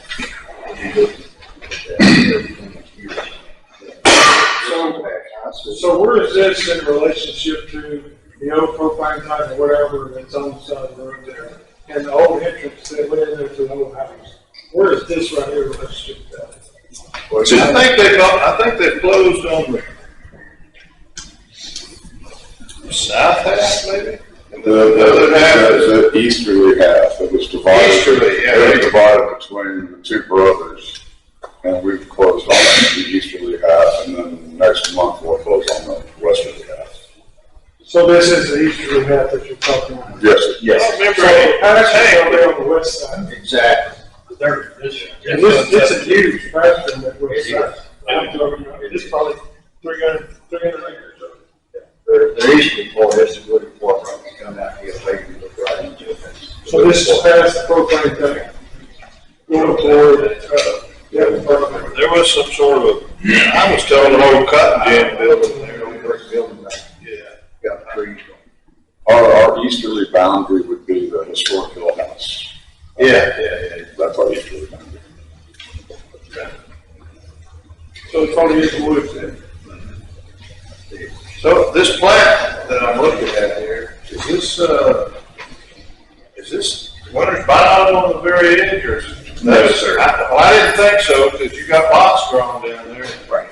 I had a couple hundred acres just north of there, and I've seen it 6 foot deep, about once every 3-4 years, Right. So our team is in the process of completing the drainage study with Mr. Wood and also Blau, who I understand is your third-party consultant. So we've submitted that for review, and I've already received one round of comments, and we're in the process of addressing those comments and recent. Although, to your point, that's really more addressing what's going on with the bayou. Phase 3 conservation, that's part that's on the bottom. Yeah, that's to the north, yes, sir. Okay, I think this brown section here, that's this part. No, sir, so it is the portion that's just east of the estate lot.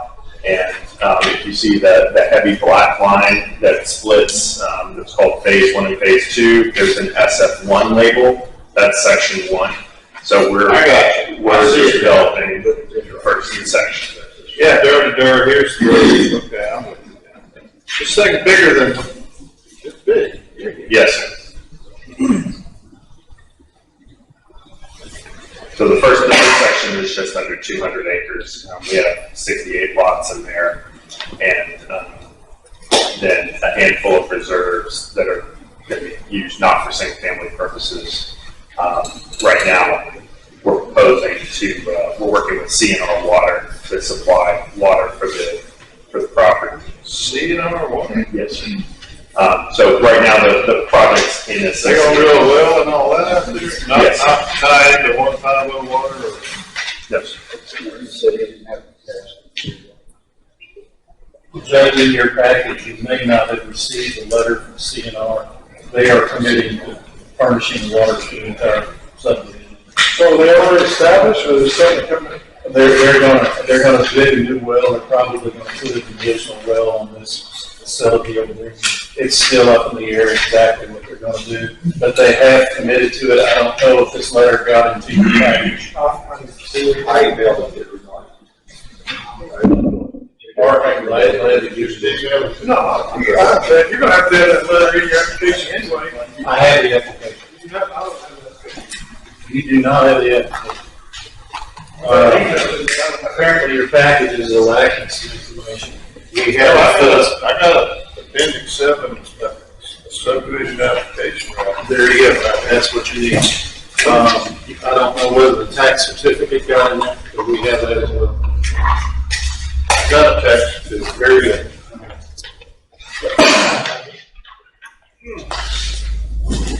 Damn, Chiefs and Rangers sitting right here, but this was all activity. They're gonna buckle your knees when it comes to figuring that road back, right? That's why you do it in phases, though. Yes, sir, that's correct. Have they changed the law that you can only roll back 2 years now instead of 5? Chief appraisal?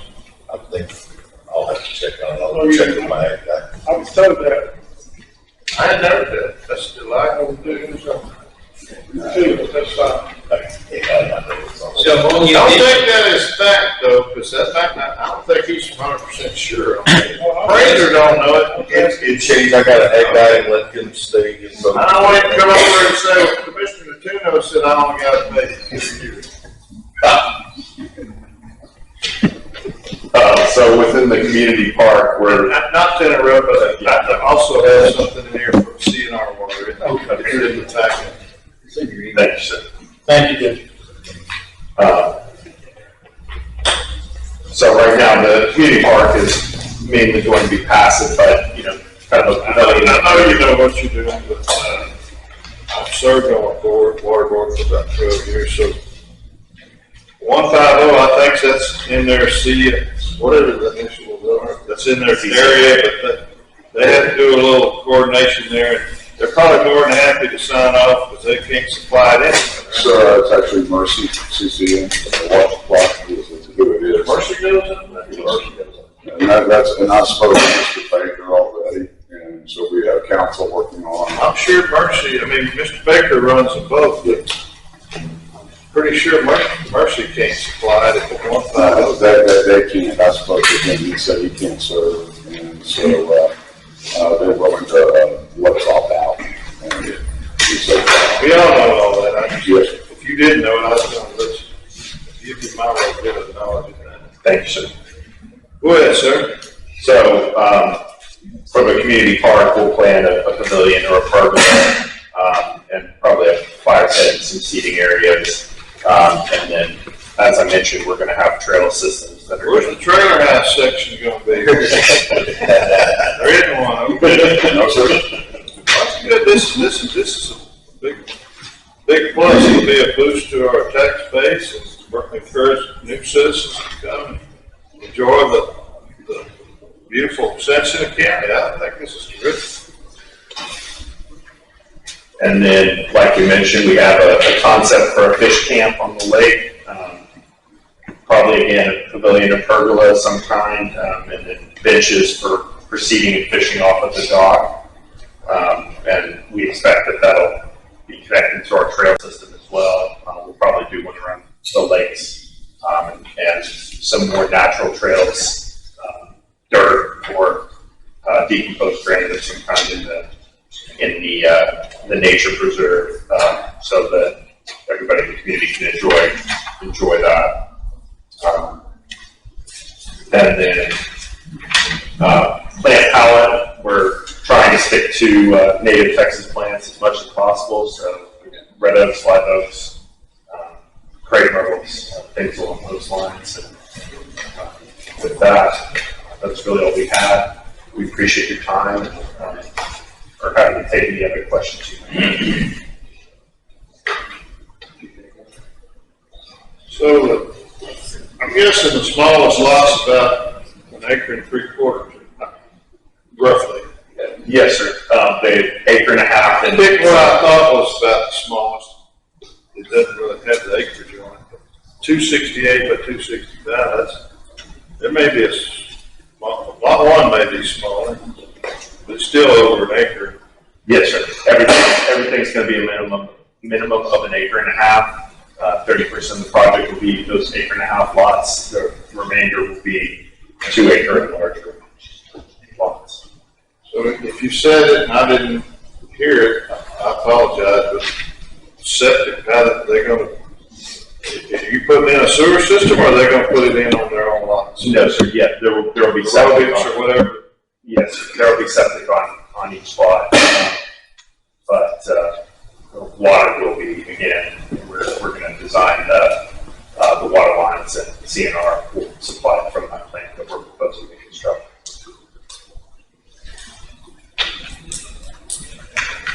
So one more time, you said public, you're gonna dedicate the roads to the public, right? Yes, sir. But you're not intending for them to be county. Sorry, You're not intending for them to be county maintained. we are intending for the roads to be Yeah, county. well, then we gotta talk about cost of, the bond and all that stuff, how much of a bond. We are intending for the county roads to be maintained, but This section, how many feet of road are you talking about? I couldn't tell you off the top of my head. So what'd you say, the county roads, what's different? Which ones are gonna be different? I'm sorry. Which roads are gonna be different that's not county and that you're not intending on being county? Because I would question the commission about even taking the roads county. We had that discussion the other day about the county doing it with HOA and everything. They're gonna maintain the ditches.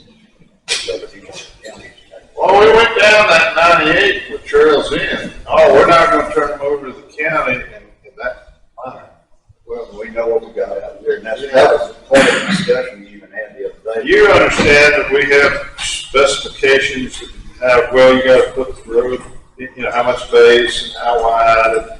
I think it's either, our rules still say chip and seal, but what do you planning to put on there, asphalt? Yes, that'll be asphalt. If he builds them up to six, I mean, they've got every right to turn them over to the county, but And we'll take care of all the drainage, all the weirs, all the check dams, all of that will become HOA's responsibility. did you get that? So you're gonna have a mud district too, or no? No, sir. They're not putting in sewer, No, sir. Confused. Somebody's gonna do water that way. Somebody's gonna do that. Do we have a letter from the OSF saying all the lots are adequately sized? No, sir, we don't. But I know that the TCQ standards are 1 acre minimum for OSF, so one and a half. It is two elevations too, whether the lot can stand up and run off, you know, so. yeah, this that front 200 acres or so, it ain't. Yeah. Oh, let's talk about OSF on each lot. You concerned about how thick the gumbo is down? Certain little lots are adequately, But I mean, gumbo is, you need more room if you got gumbo, because it don't soak in that water very good. We could either go to whatever the requirement would be, it's either gonna be conventional, it'll be aerobic, or it'll be, It's not gonna be sandy loam until you get over in that bottom where Right. it's 6 foot deep, and that's gumbo, or at least it was a quarter of a mile up the bottom. So, most everything coming from 1725, almost all the way to the bottom, is all single. What's the square footage on the house? Smallest house we're gonna build in 2,000 feet. 2,000. That will be restricted to 2,000 feet, and then we might go to 2,200. And the largest. Well, ain't no limit, huh? No restriction. Well, my point for asking that, on a 1 acre lot, you gotta have so much spray area. So that, on some of these lots, that could be. A guy that's gonna build a 10,000 foot house like yours, he gonna buy 18 lots. Most of it will work, though, with given that 70% of the entire development will be 2 acres or better. Some of the lots get up over 4 acres and so. Yeah. And you wouldn't think a guy that's gonna build a giant house would try to do it all on one lot. Man, I'm excited to see a development of this nature go in. what is H, talk to me about lot H, or is that a reserve? That's a reserve. You already told me that, and I wasn't listening. Well, you still have regular access for the reserve. Yes, sir. The reason being was that's going to be the water plant site. That's where they're gonna park the, mowers so they can keep them streets mowed. So that's what you say now, but I'm just saying, we've seen them come in here and sell the reserves. So you don't have the 31 foot, so. So, no curb and gutter, No, sir. so it's just blacktop road, Yes, sir. runoff go to the ditches. Yes, sir. What kind of cover for your driveways?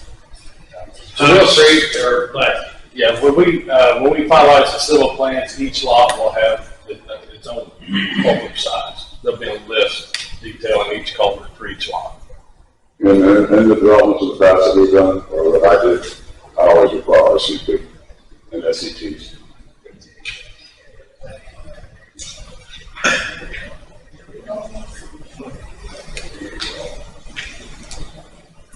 We want it to look nice instead of that.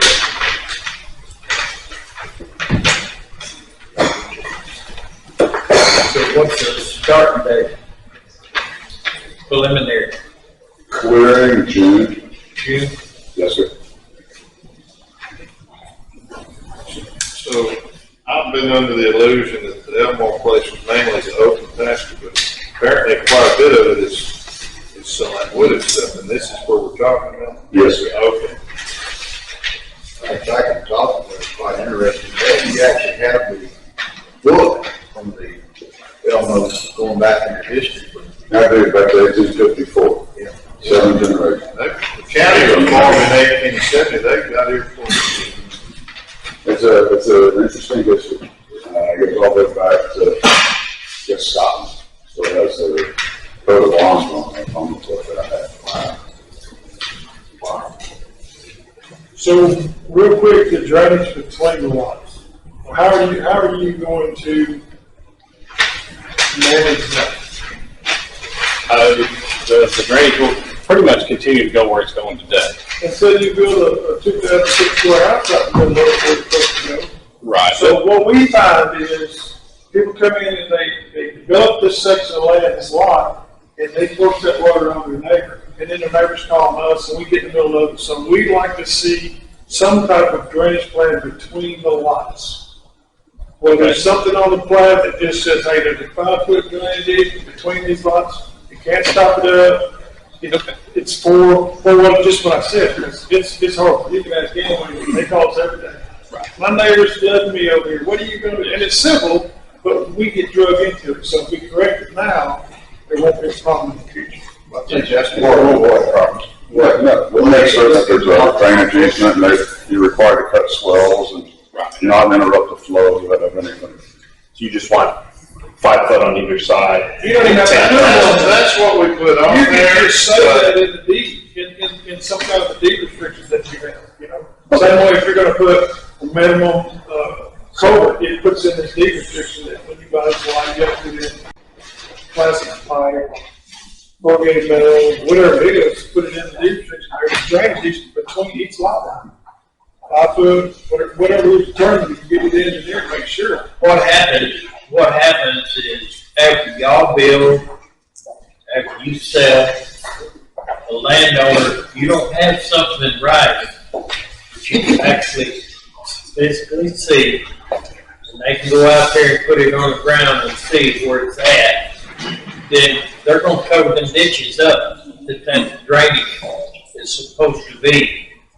And then we have no way of going in there and cleaning it out because it's not dedicated to us, which we don't want it dedicated to us because that's another added expense to the county.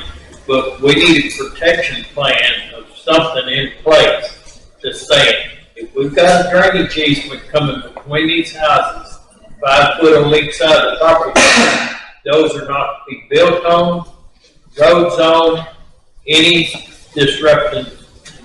You're gonna have setback lines in your restrictions. Oh, yes, sir. You know, we'll actually have an architectural review committee, approved site plans. You have to, we'll have tree surveys that are required to make sure nothing larger than 6 inches is taken out without approval from us. Everything has to go that way. We'll do a form survey before you pour concrete. We want to make sure that we don't have any problems. That sounds good. Commissioner, if you go look on the second page under Jacinto County notes,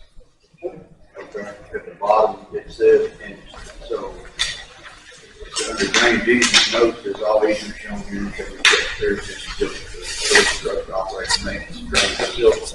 They include just a comment in there about the 5 foot on each side of the line. Yeah, I mean, I'm just saying that's something we run into every day. And if we correct it now, today, if it's not a problem, 20 years down the road. And I'm just for my information, are y'all planning on building houses, or you just selling lots and they get their own building deal with it? Yeah, once it's approved by the architecture. Right, right now it's set up to choose your own builder. Yeah, okay, I just. We build as well, we do vertical as well. Yes. But, we may or may not participate. Yeah, y'all are mainly developers. Yes, sir. On this project.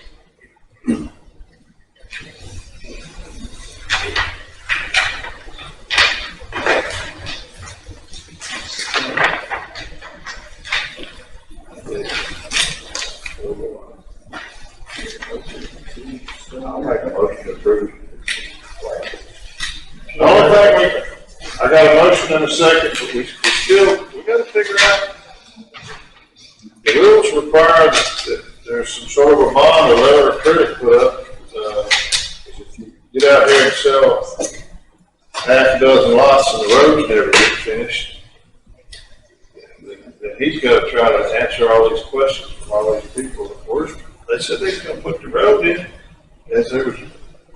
Well, and the whole thing too is Commissioner's probably not gonna set these roads until you can see some 3-year warranty or something on it. Oh, no, that's going part of it, yeah. You go in there and build on them and you tear them up, and we don't have to put them back. You know, and a project we just came off of, the value of the bond is equal to the cost of the actual roads, is what we put up. Yeah. We don't even know how, I mean, I don't know how. We don't know, and They know how to calculate what the bond is. We'll get that together for you. I can calculate you what it's made. They know if we know what the mileage is. And then since we're going to blacktop, I would think the warranty period, once accepted, would extend for a year on a reduced bond amount, since it's not chip and seal. That's up to the commissioner. I mean, I don't know when this is gonna take place, but you're gonna have a new commissioner to deal with it. Yes, sir.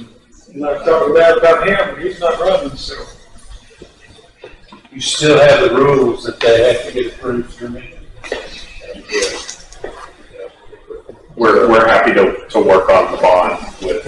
Well, everything looks good, but I guess we're gonna have to put this back on another agenda when you can get us, we gotta determine a bond. The motion to approve is gonna be, include a pending, or set a bond. Set the bond. Okay. We're preliminary, so this is not final. Can we make that a condition on the final side? I didn't hear what you said, sir. Since we're really looking at this today as preliminary, can we address the bond issue and the roads on the final side and make sure that those amounts are included in the final? Are you gonna start selling? No, sir, not yet. We won't start selling until, I won't sell anything until I have a final plat in my hand. We're just talking about, we meet every 2 weeks. I just wouldn't want to approve the plat. We had them approve them and we've seen them in 20 years. I mean, that puts 2 or 3 sections in down there, and your precinct way on down to south. Everything in names. And we did it plat. Yeah, I don't know how that happened, but it happened. So you sure you don't want to make a private road? That's a selling, that is a great selling point. I would really push that. We considered dating it. I would. But, Because honestly, if it's in my precinct, I don't need anything else to take care of. I can't take care of what I got, and he's running the same way. Yeah, but on the other hand, we have rules. And I get it. I'm trying he to builds them up to standard, then we're obligated to accept it. Well, but here again, guys, you gotta, what's coming in is gonna create more tax base. And rightfully so, you know, the money needs to go kind of towards projects, so consider, so that's something else to be looked at, you know. Well, I would amend my motion to approve the preliminary plat pending 5-foot drainage easement no being added and approval of the bond before we make final. Well, yeah, there's a bunch on the file. We're gonna have to tell them, you might have to come back twice before you get the final. And I think that's what the judge alluded to. Do you have the names approved? We haven't approved the names. No, we haven't approved the names. It's been approved through 911. You're right. But we have, so you're gonna have to continue to go. It's not gonna be something that's cut and dry, right? No, it's gonna be worked as of right now. Yeah. So the names are gonna have to be approved. I mean, that's something I'll put on the next. When you say, they'll get approved when you approve the plat and they're written on them, but as far as preliminary, I think 911's looked up the names, and I'm assuming that there's no duplication. There's no duplication. Yes, absolutely. I thought you meant this one needs to be Natuno Boulevard, and that one needs to be. We just approved the name road before. We approved the road name, that private road. Yeah. So we have to approve the names all the same. When you approve a plat and it's got the name of the road on there, you just approve it whether you know it or not.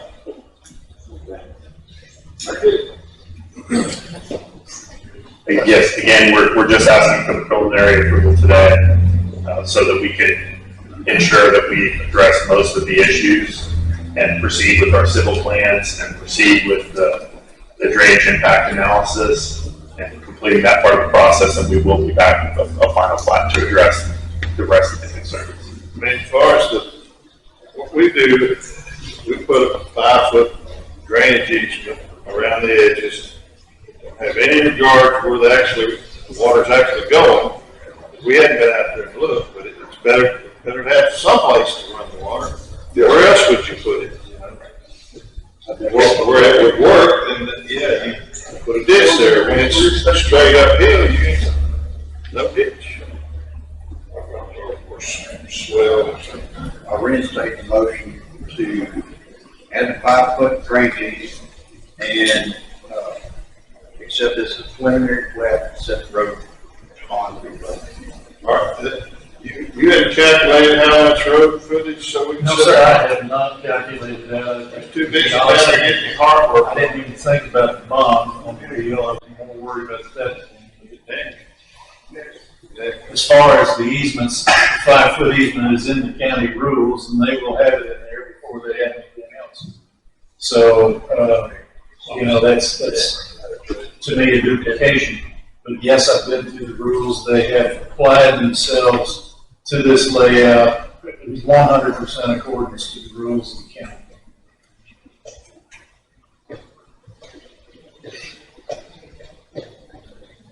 And we're not through exactly the engineering on all the roads.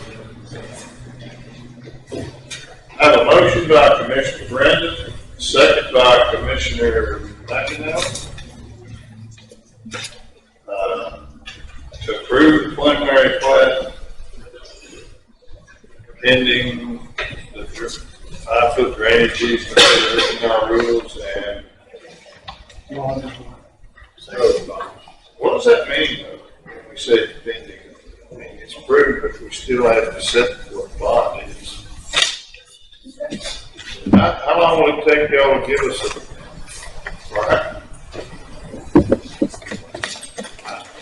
We can probably, I think, Andrew, or All we need to know is how many feet of road are there. Width and We length. can provide that.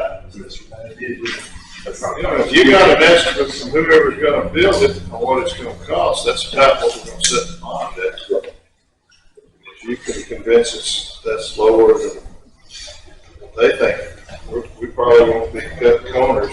We said, No, I base them off contracts, what the contracting line item number is, and that's what we're doing the bonds to. all right, well, there's the motion second. Any other questions? All in favor, say aye. Any opposed? Ayes have it, it's unanimous, 4-0. Thank you. Thank you. Yes, sir. Thank you. We appreciate it.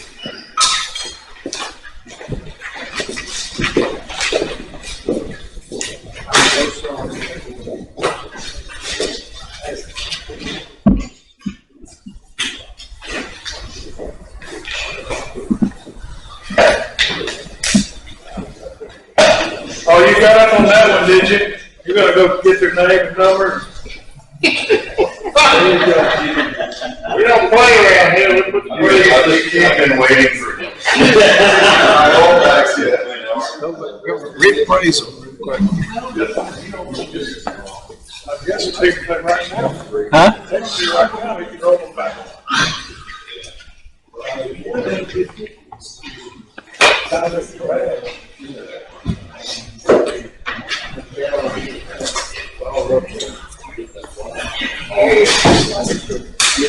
You know, regular people won't move up and take buses. For anything else, I'm going to get back on. So, but here's still. Yes, sir. Item number 19, consideration, discussion, possible vote to open and approve the received bids for the Jacinto County countywide emergency communication system bids for the following items. Bid number 21600224, countywide emergency communication system. I got your name on it, but how many bids did we get? 3? 3 bids from TP Communication.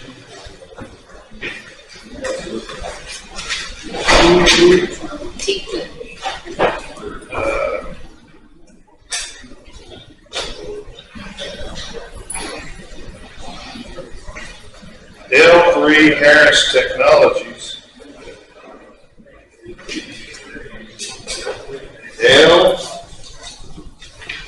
L3 Harris Technologies.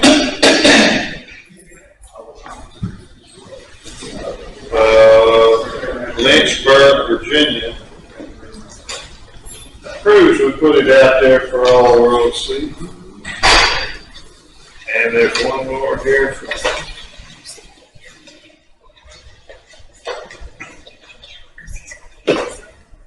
Command Communications. Yeah.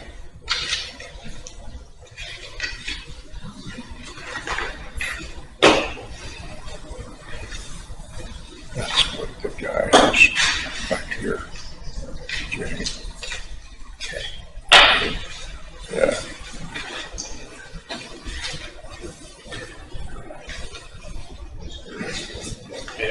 When was the bid cut off? It looks like they were all received on March 4th. Now, 2 of them were received March 14th, 1 on February 29th.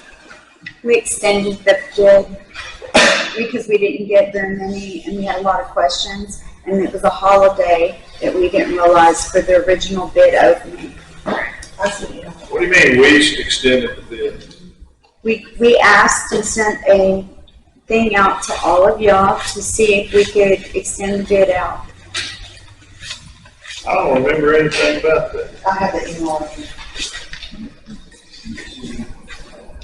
I don't know how we vote to set the bid, if we actually set a deadline, how we extend it, just because we didn't get I don't think we set the deadline. I think we just asked them to send the bids out.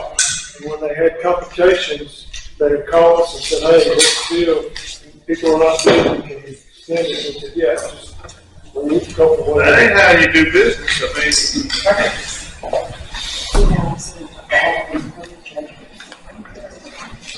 You do anything about extending the bid? I'm in trouble getting these people to come out, so they couldn't get anybody to take it through. Take it through the facility. Okay, To look at it. the email,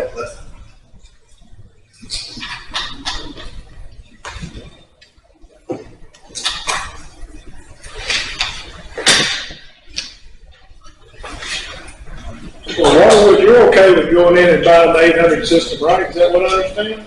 Do it now. 7 800 system? Oh, the communications? Yeah. Yeah, my daughter-in-law President First Yeah, Responders. yeah, but Waterwood wants on board, right? They have what? Waterwood wants on board. As far as the communications? Yeah. As far, yeah, I'm pretty sure, yeah. Well, I see why I don't know anything about it. I wasn't included in the email. You can't extend what we vote by email. How do you do that? Y'all might have got together and voted in a meeting, I don't know, but No, we put no word, we didn't get together and vote on a date, we didn't set a date. We asked them to go out for bids. I don't think, Larry, you wanted to do this. You're not on there either, so. Yes, they are. Christie called and told me that. I can read, and I don't see his name on there.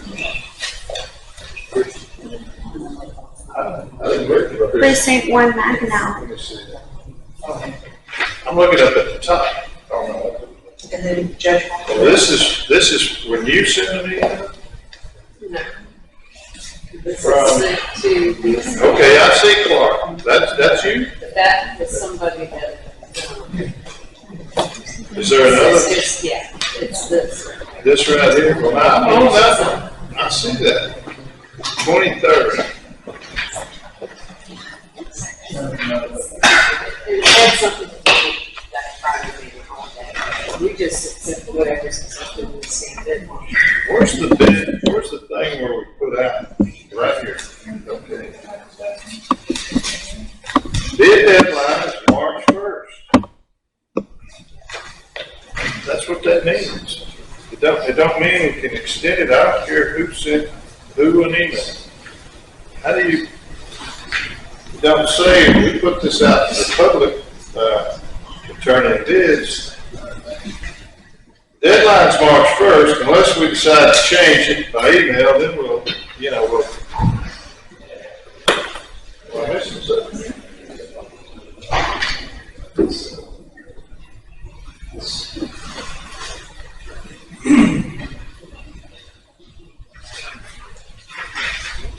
So,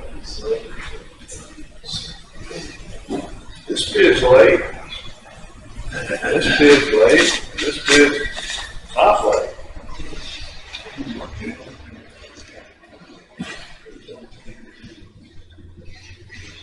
This is Command Communications. Yeah.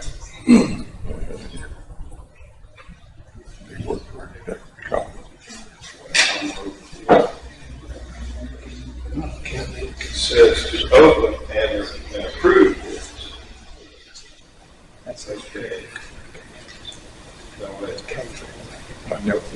That's communications. Command was 2, TP was 3, 4, 10, the other was 3, 4. Judge, before you go for that, on that. I represent K Communications, Lufkin, Texas, Alexandria, Louisiana. I received the invitation to bid this project. I asked for multiple extensions because there was not enough time and not enough information. That may be, but the court voted to. Oh, I get, I'll let it out there. And we are the manufacturer representative directly representing Motorola Solutions. We are the authorized service provider for all of DP's Texas. And we are the authorized service provider in conjunction with the Harris County Radio Shop for DP's Texas. That'd be a text one. That'd be text one, I get text one, yes, sir.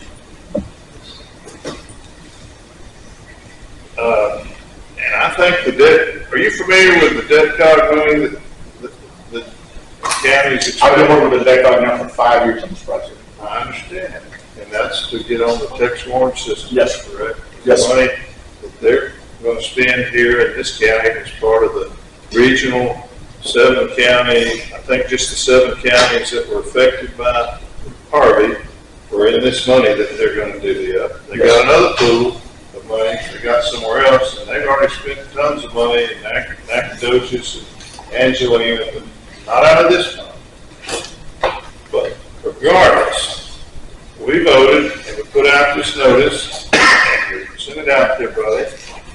Y'all may have asked for an extension. So The could we court get the did not size? authorize no extensions, all some things in the legal world are, they're black or they're white. We didn't authorize an extension, we can't just. But, so the only one that's timely here is command. So I propose we open the bid and review it, and then we can decide, then we'll get into a discussion about what I think we ought to do with it. Absolutely, absolutely. Well, hang on, before you open that, Judge, I disagree that we open that. Because that's gonna give everybody from Managed Communications bid, the option to have a bid, and he could get compete against him. I don't think, if we're gonna do anything, we need to rebid. Because I don't agree you should open one and not the other. That's not fair. Excuse me. I'm sorry? That's okay.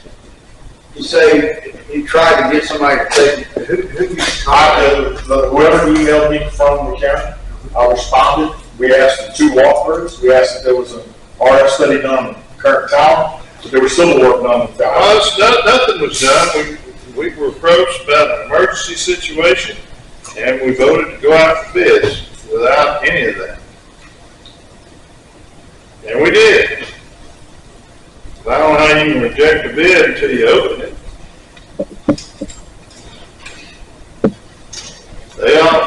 We do this with roads, sometimes they were all over bid, and everybody knows what everybody bids at that time, but then if you rebid it, excuse me. Legally, I think we need to open it and either approve it or reject it, and then if we reject it, go back up. Because this one is timely today. Tell me, slow down, and tell me the name of it, what type of study were you talking about? RF, radio frequency study. RF study?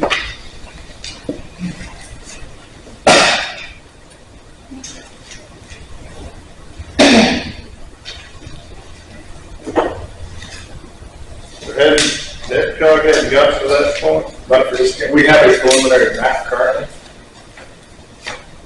but we don't have anything. I thought they were kind of, they're carrying the ball to the tune of about 800,000. We're gonna have to buy a lot of radios for the units. 800 sounds like a lot, but that stuff's pretty expensive, I guess. So, who did this study that you said I don't know which one you're talking about. on the coverage? Is that all one, that's one. That's text one. Okay. That's text one. Okay. Y'all probably all seen that. We've seen that, that's a preliminary.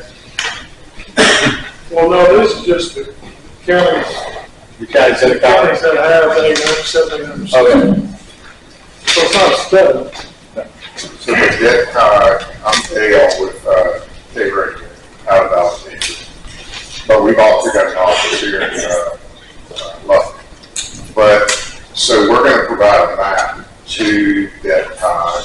Who are you, Dale, with who? K-Ray.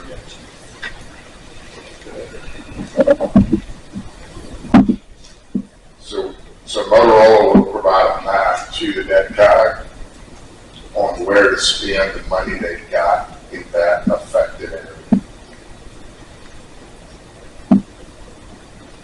And from what I understand, that money is fixing to become available. Okay, I'm lost. K radio, I got L3 Harris, Yeah, I we got didn't- Command, and I got TP. Right, we didn't bid it. You just Motorola didn't bid it. We're the authorized manufacturer's representative for all Motorola products sold in that company. We didn't We bid it. have Say it a access. little louder, the name of We, K-Radio, it. K radio. we are the authorized manufacturer representative. Yes. Yes, sir, well, we are the authorized manufacturer representative for Motorola Solutions products, their entire portfolio. We are also with the conservative service. For Motorola, I mean, they're not the only ones that make radios. No, sir. Infrastructure for which takes one in Harris County to use it as Motorola. Correct me if I'm wrong, but I believe if you want to buy Motorola, there's a state contract, That we have access to. so you don't have to bid it if it's already been bid. HVAC If you want to buy the Motorola direct.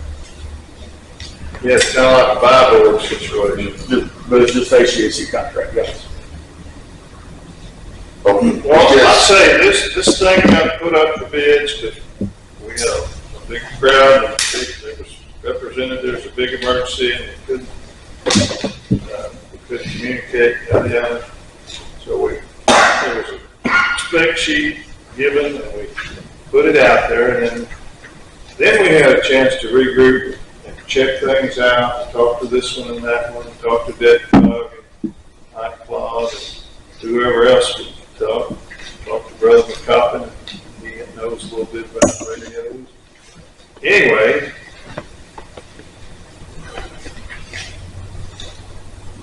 the spec sheet, that we were shown that day, I've been given the impression that it's not incompatible with Tex One stuff. And the Tex One people contacted some of the county officials and said basically that same thing. So, I'm no radio guy, I don't know.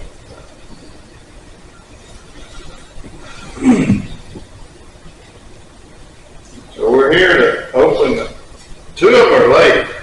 I can't be a part of voting for bids that were turned in after this because somebody sent somebody an email. We should have called an emergency meeting. I mean, we should have voted to change it or whatever. But the only one that we got timely is this bid. Wait a minute, that's not it. That's March 14th, TV communication. This one says February 29th. That's the day before the deadline. And this is from Command Communication. So without further ado, I guess we're all open. Unless y'all, if you want to make a motion that we turn them all down, but that's not what. We've got Command Communications here, I mean, if you want to do it out on the street at this point, I guess that'd be an option to ask. You want it open? Sure. Over here. Just as long as you don't have a problem with it. Yeah. We put it out there before, and that emergency, what we put up. Stand behind everything.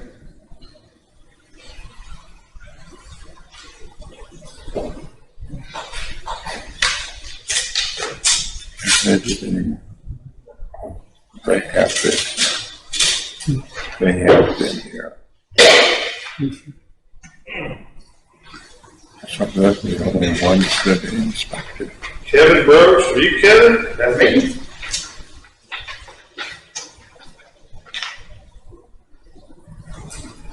Were you here when we? This is the initial bid. Yeah, okay. You've been around here working on radios and doing radio stuff for years. That's 15, 18 years, and so, sir.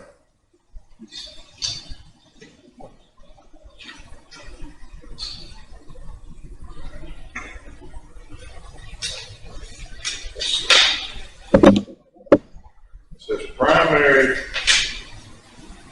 First page is just kind of a, tells a little bit about them and their history and so on and so forth, how long they've been in business. Staffed by technicians with over 75 years of communication equipment knowledge. Primary bid, Motorola GTR 806 repeater. FDMA Tex One radio site, 2 transmit, 1 receive, antenna system, boxes run tower with installation. Update 2 current telex dispatch positions. Install 1 new telex dispatch position. 45 Motorola D25 handheld radio package. 40 Motorola APXC 800 megahertz P25 mobile radio package. miscellaneous dispatch console, furniture, dispatch room upgrades, remote, emergency, remote mobile emergency dispatch center, 3-year parts and labor, $597,500. And there's an optional bid. Got the same repeater and the same 2 transmit, 1 receive, system for Fox's Run, update 2 telex positions, 45 radios, 45 handhelds, 40 mobile, miscellaneous dispatch. What's the difference here? Remote mobile dispatch, so they look the same. $489.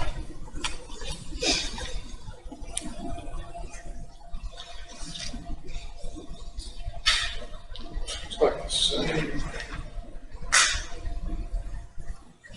So is your 7,800 system on the text warrant system? Absolutely. So who's gonna, are you gonna pay the initial fees for that? How's that work? Everything we do connected to text point included in that.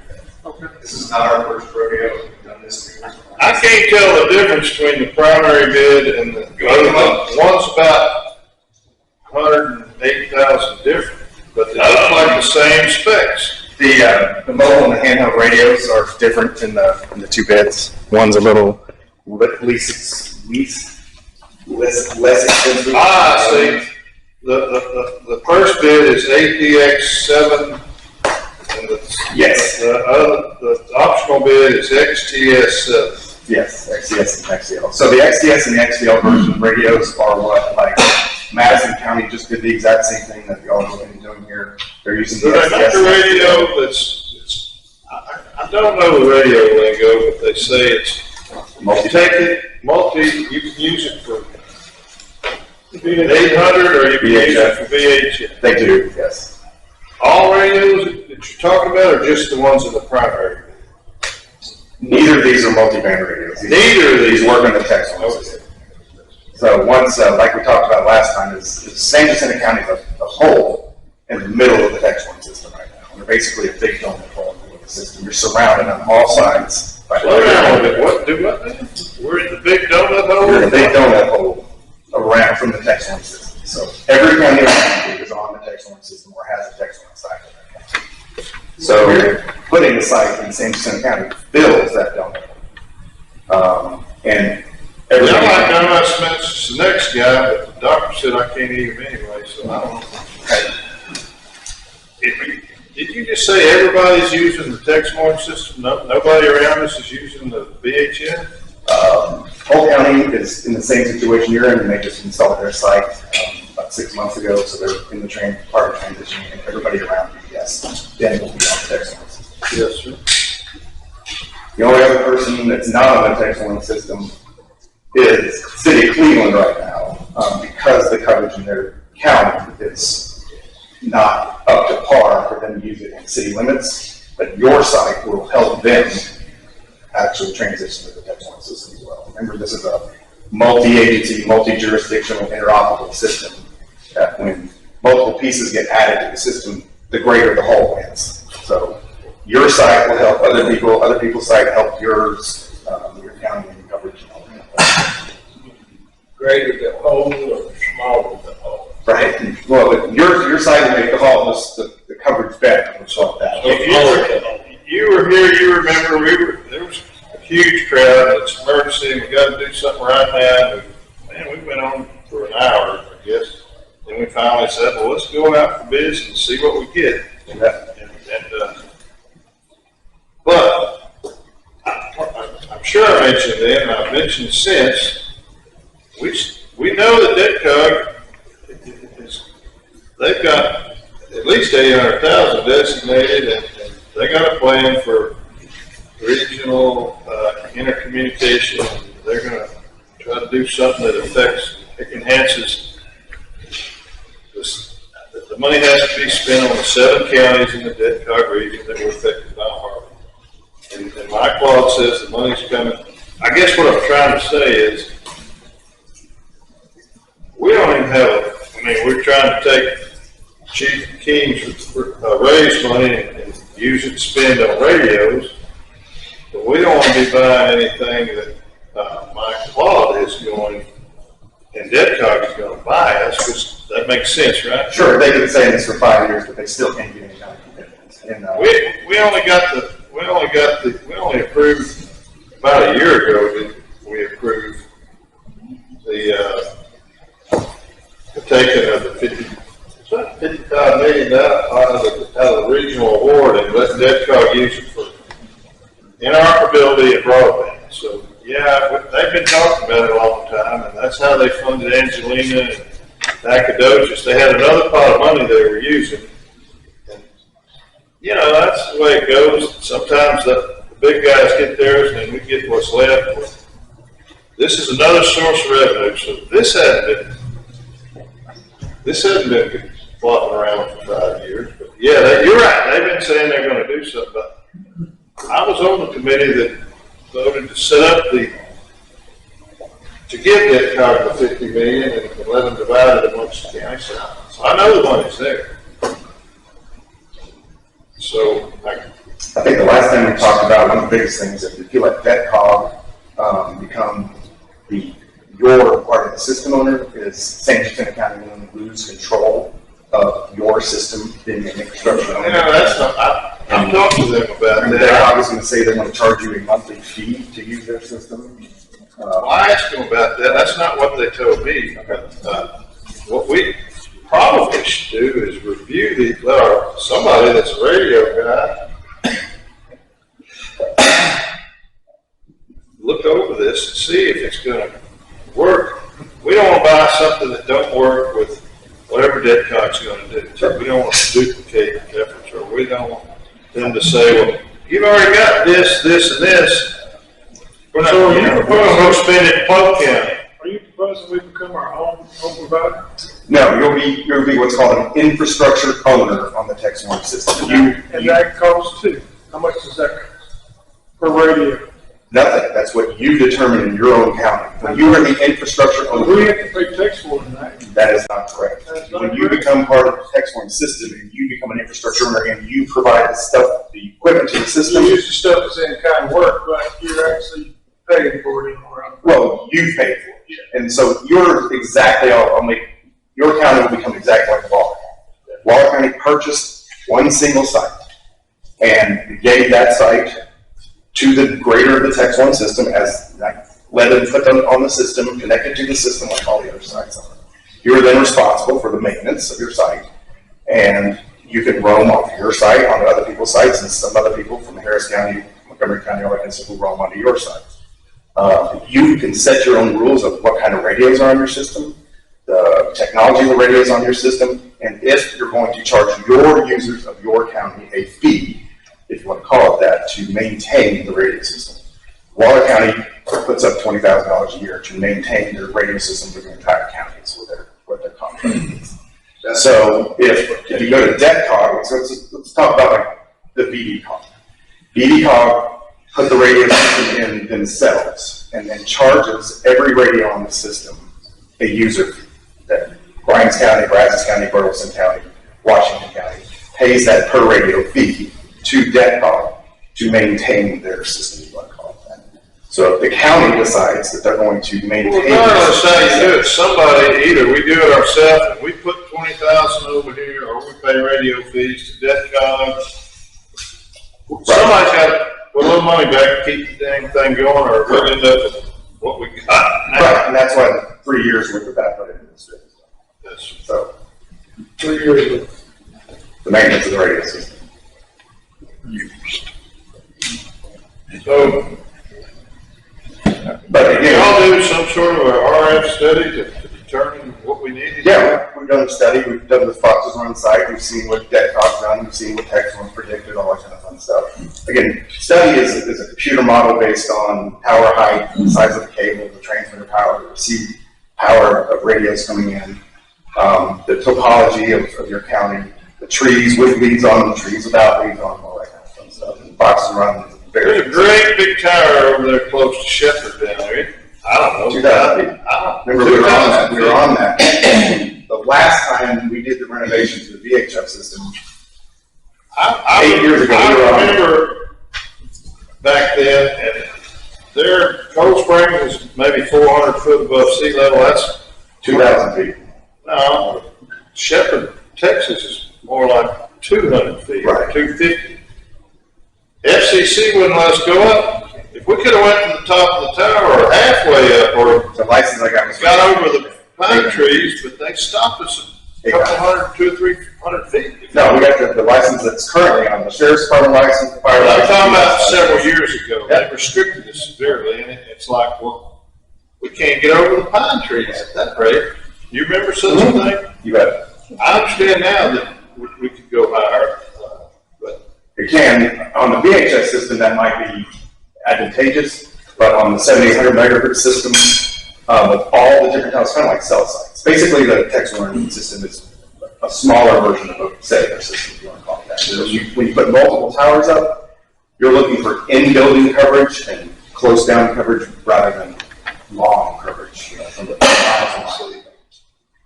So when you put sites, more sites closer to the ground, you get in-building penetration, inside of houses, inside of trailers. so where's our weak spots that we really need to address? Right. Like we went over last time. Since Polk County came online, that tower actually has good enough coverage to work inside your jail from Polk County. It's crazy how well that site works. And then all the surrounding county, the text one system now is functioning better in San Jacinto County than any radio system has functioned ever in San Jacinto County. Any of the VHF Remember that, Chief? Yes, sir. All the way to we were testing. 100%, you want the 7800 system, you don't want the VA system at all. No. VHF. You hear that? So this is a console, right? So can we do that? Yes, that redoes the dispatch center. He said no. Used.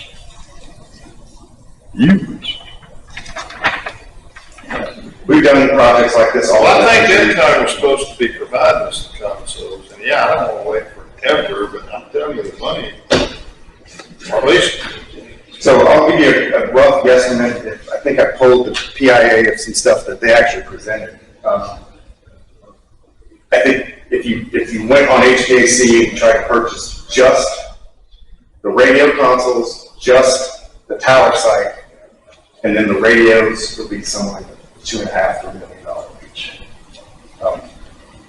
Let alone the mobile vehicle that's not going to be provided. I heard 2.5 million. $2.5 to $3 million. Right.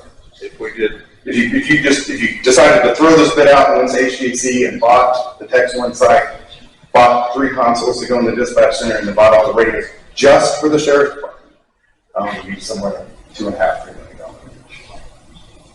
Because the radios, Well, if those bids were timely, I might or might could prove you wrong by opening and see if that's the case. But, so we've done projects like this all over the country: Tennessee, Texas, West Virginia, where these exact same questions have come up exactly the same way. But will this work with our statewide do system? you agree with me that ain't every one of us sitting here at this table radio experts? Sure. That's why We're gonna have to look over this and see if it's.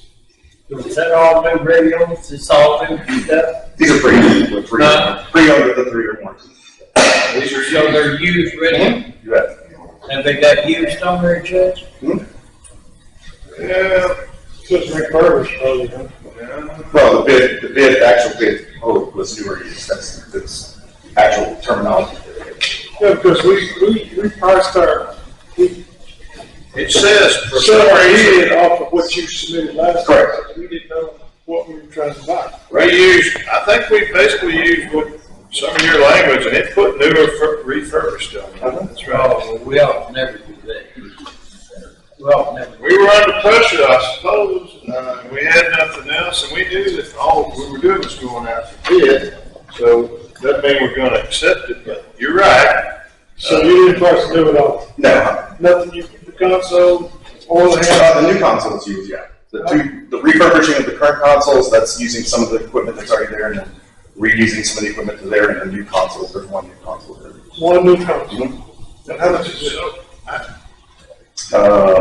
This is a bulk bid, the way this, and I don't have it specific down. How long is the warranty on new stuff? Comes with 2, and you can purchase up to 5. And you're given 3-year warranty. 100%. So what's the difference, whether it's The day you go over and hang a box and you give it to somebody and they come back the day later, it's used. You want to call it. So this is the warranty's the same, though, I don't really get the difference. So I guess my question is, why do we need 3 consoles over here in Sherwood? How many do we have now? I don't know. 2. There's 2 currently functional one, and then we have a kind of an emergency backup one on the side that's just a radio.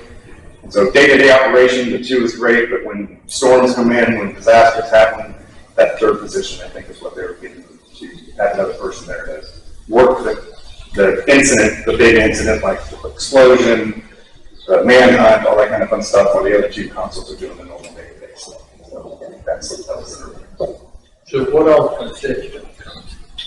radio console right now it's really a computer. It's got some extra parts added to it to connect to the radio system, or in your case, it will actually connect to radios and then connect to antennas that then connect to the system. So it's a glorified computer with some technology that connects everything. I don't know if we've got room for 3 consoles over there now. We just built a new innovation center with a command center in there. We put that one that's supposed to be used in emergencies in the command center, that might be a thought. I mean, Well, look at the world's gonna be there making decisions on it. Look at the back page, the very last page of the bid, there's a picture, and that's also included in this bid. And it's part of the, so when the dispatch center, 15 years ago, when we redid the dispatch center, the dispatchers literally had to be sat in the lobby of the sheriff's department. They had to be sat in the lobby of the sheriff's department, where the public's coming in and out as they're dispatching, while the dispatch center got redone. So, yeah, it was interesting. So, as we came up with our plan. This is a remote system, so it's got a little console in it. Just say that manhunt we had when we're down in the south end of the county, great big operation center that had going. But communication was terrible. Right. That thing, We went in there with one of these like everybody else was there. We could communicate. that's it. Well, that was there. So, to get everybody out of the dispatch center, to give them a place to continue doing the jobs of us in the lobby at the dispatch center, this is what we were going to provide, and it's part of it. We never had, we had to update. All the stuff is antique. From when I was there, Judge, we needed the extra 3rd console in there, we really did. And that was many years ago, so I'm guaranteeing they need it now. It's not just for. You were just coming out of high school back then. No, I did not. Wasn't that long ago, but. So we got 2 radio experts here, Explosions. and we're trying to go to the 7800 system. Text one, whatever we're gonna call it. We've got a system over there now that's currently working. Is that not the interoperable radio that we keep as long as we have the 7800, after we bring the 7800 online? So, like we discussed last time, when everything crashed and we were asked to come in and take a look at stuff and then come up with a quick solution to actually. Everything crashed. So, is that? Remember, I wasn't maintaining this stuff at this point. I was brought in because of, I think, multiple times there were problems. Who was maintained before? I think it was these TNT people. TMP was, So, yes. and they were hired by I don't know. Sheriff's Department. Maybe the ESD and the Sheriff's Department. I don't know who got them working. I'm just trying to figure it out. It's kind of interesting over the last 15 years. It's kind of a rotation of who would be working on the radio system, depending on Commissioner's Court, depending on ESD people. It was us. I've never been on Commissioner's Court. Okay, so the Sheriff's Department, maybe the Sheriff's Department and ESD. Whoever running that radio. Right, it was my company, it was, Who did you talk about? DFW Communications. Yeah, DFW was part of it, and Alcom was part of it, and kind of made a big rotation. Like we discussed last time, for the last 15 years, the same exact thing has been being done. VHF stuff has been putting up, whether it's brand A or brand B, that's the only thing they're changing. They're not physically changing where the 3 towers we talked about last time were that we're still paying money on all that kind of fun stuff. The equipment changed on the towers, but nothing else changed. No height was changed, no technology was changed. Might have gone from analog to digital, but the coverage never changed based on the technology or the equipment provider that was put up there. This is, biggest change in 15 years that has happened to the county, as well as being interoperable. Being able to go other places and other people coming to y'all and talk to you like that. When I was commissioner, there was a tower in Cape Royale, not Cape Royale. There was a tower, Waterwood. It's still there. It's not online right now. It's laying on the ground. Yeah. Anyway, and that we were using, but had moved over to Oakhurst. Yeah, but the one in Oakhurst, when we found out a couple of meetings ago, it was maintained with drainage. It wasn't even used, hadn't been used in years, because it didn't even have stuff. Yeah, I just saw the photo of the Cedar site. It hasn't been connected for quite a while. It's not been connected because of what? What reason, Just when we came to look, we noticed. Somebody stole the power? No, it's not been kept up to keep the connection up between the site, that site, and the Fox's Run site. So I think that's the first thing that went down, and then when whatever happened, it took everything down. That was kind of the big problem. So one thing that I want to get out of this today, do we all agree that we need to keep both systems between you and the sheriff's department? Yeah, right now we actually, like we talked about last time, we have the VHF system, it's patched in. That's interoperable? Is that correct? Is that how are y'all doing? Page 16 of 20. Keith? How do other counties do it? Do they keep the VHF? They are keeping the VHF systems up and running. So, As a backup, if you will. Primarily going to 800. The federal interoperability policy says P25 VHF. Right. No, sir, they've changed the rule, and they're going P25 7800, interoperable regional communications for federal funding. That law has changed, it's changed in the last 18 months. So, but If you want to like get we talked federal about last funding, you gotta go. the VHF system, That kind of money is federal. Correct, yes, sir. It comes from HUD and Over down to through the the state food government. chain, through the GLO and through DETCOG, and it is federal money. So, is he correct? Mr. McCoppin, former commissioner here. As far as VHF being primary through the federal government, that has changed to 7800 in the last 18 months. but again, for redundancy, and then on the fire. You do have redundancy with the VHF, like Kevin said. Yeah, so and then on the fire side, we still have to work. Redundancy, that's $100 word for backup, alternate system or something like that. Yeah, and then for the fire side, we have to have the VHF analog stuff still up to set off the pagers. That's where the confusion's always come in, because ESD participates in a lot of stuff, but we got a convoluted system here where ESD is trying to, over here to sheriff's perspective. Really, they need to, it's like just calling out the rate, need to be separate system. Well, they're trying to work together because they fund a position. Radios. So how come 7800 system hasn't come up with a way to talk about either one of you? Say that one more time. How come the 7800 systems haven't come up with a way to tell the fire department? They do now. Matter of fact, the new version of Motorola Apex radios, you can tone on there. There's also a pager company called Communication. But Communication used to make the pagers for Motorola. They can now sign 7800. So that's where we need to go. Is the stuff that got buying us, is that capable of doing this? The infrastructure on the tower site, yes. As far as the consoles, that's to be determined. So what would your consoles handle that? Sure. 100%. They don't, matter of fact, our consoles, the way they work, will send the tones out both the 700 800 system and VHF system at the same time. So what consoles, how do we determine what consoles we need to buy?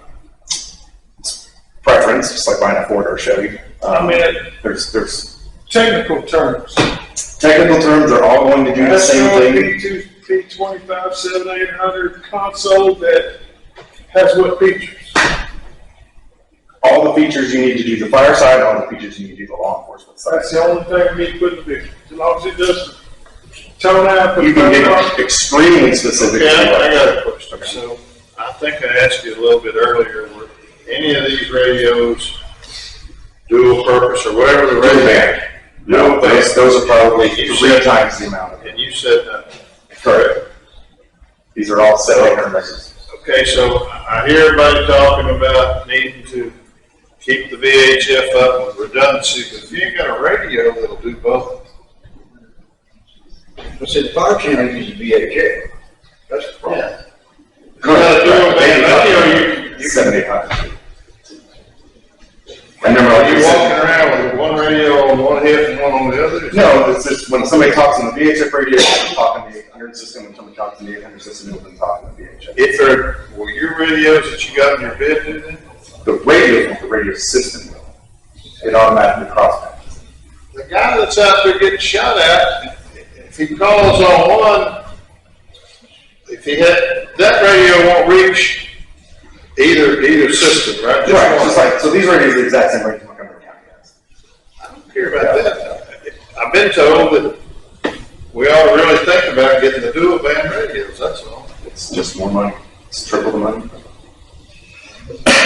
What's somebody live for? That's a good question.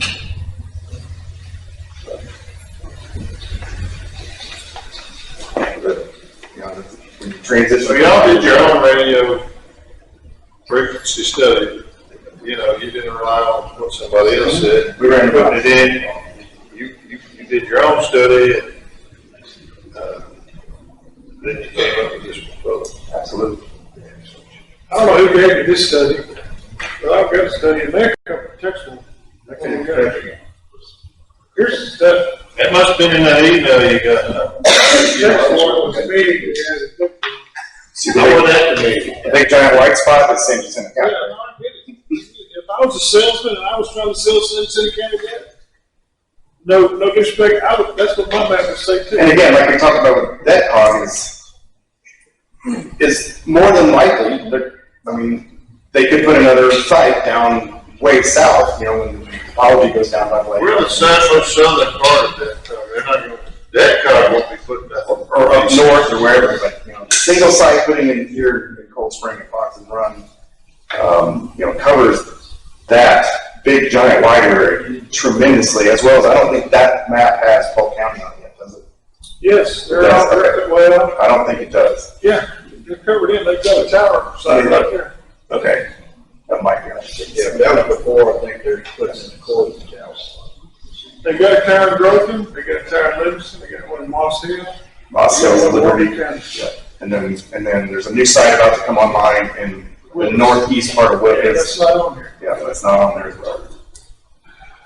It's actually going. You said, Commissioner, that should help a bunch. Yeah, there's, so between y'all site right in the middle here and your school districts and your school buildings and Cold Spring and Shepherd where your main population is, that'll take care of the in-building coverage. And then, you know, go out to the outlying parts of the county too. So.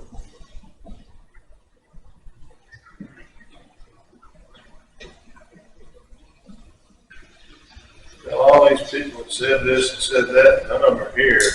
They're the ones that know about the radios. Well, I mean, we had a comment this morning that said we don't need the sub-800 system. The chief says, which is representative of the current sheriff, says he wants a sub-800 system. The sheriff-elect, do you have any idea what system you would like? The 800 system's really the way to go right now. There you go, we got two 800s, one set, one at VHS. From the ESD, every year. Yeah, the ESD wants the VHS unless they get something compatible through the 7-800 system, if they can get toned out. Oh, they can. Well, you just told us we could. No, so the cross patch that's set up they can either stay on VHF and it cross patches to the 7800 system, and they can do what they want on VHF, just like they're doing now. Or they can transition as they want to, and they get money to transition, and they can work on both of them at the same time, or they can transition to the 7800 at any time they want. But again, cross patch lets them do both.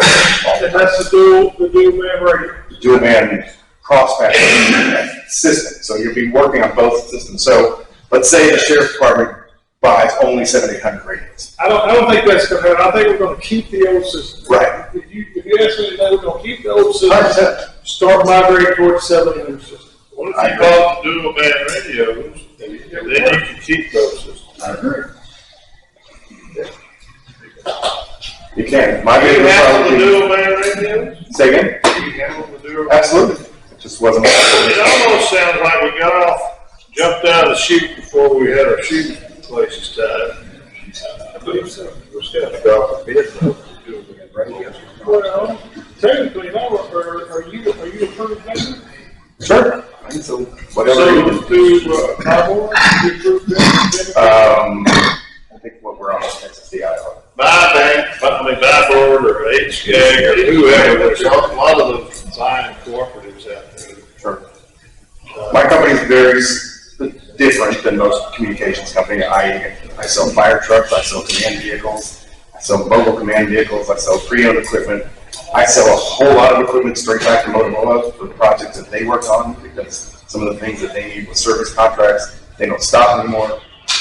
So my company is very different than most normal communications companies. So with that said, all I'm saying is we probably don't need to bid now. We got to figure out what we need to buy, is what we got to figure out. Well, as I said, we had a lot of pressure, emergency and all that, we had a proposal. Nobody said anybody was already on the buy board, so Right. we said, we gotta bid it out, so we did, and here we are, and now we researched it. Sounds like maybe we didn't necessarily have to if we bought through buy board, just like buying a pickup or a dump truck. But clearly we didn't know what we were trying to, no disrespect to you for getting with the sheriff's department, but we did not know, and we still really don't know. Yeah, so the radios, just for the sheriff's department, with those 100 radios. Just for the radios, not the system, not the dispatch consoles, not anything else. So just those 100 radios on this bid will probably be $800,000. Just for the radios. $50,000 Yes. Just for the radios. Then add the $1.5–2 million for the system, and the consoles. So, I mean, that's. But your console's new, but you can't tell us what it costs.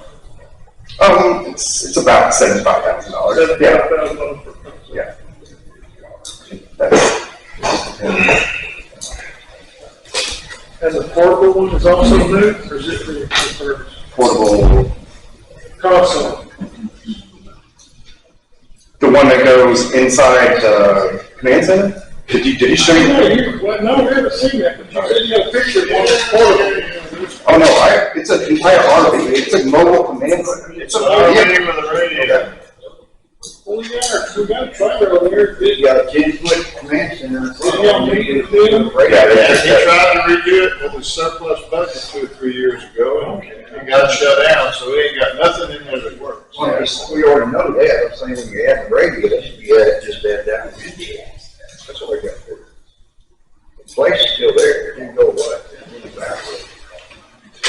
Yeah, but the 2 repeaters that are in that little trailer are analog repeaters, and they cost $25,000 just to put a single VHF repeater. Well, we got this new X-Way trainer, communication trainer.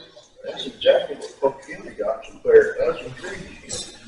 They were the command centers, put those together. Like the first page of my bid says, we're here for the good, and good. Everybody in the county, taxpayers, the county, all of our stuff. I want somebody that's radio savvy, we don't have to review it, and then go from there. I want to talk to DETCOG and see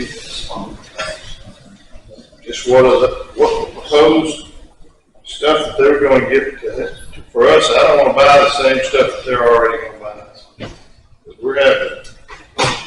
don't have a budget line item for this, we're gonna, probably, you wanna see that? Yeah, we'll get you out there by the account, yeah.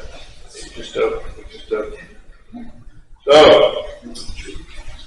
I would sure like to hear a motion to, table this until we can do. Check our. I have a motion by Commissioner McAnally, a second by Commissioner Brandon, table this so we can check the bid out and so on and so forth. What's this part right here?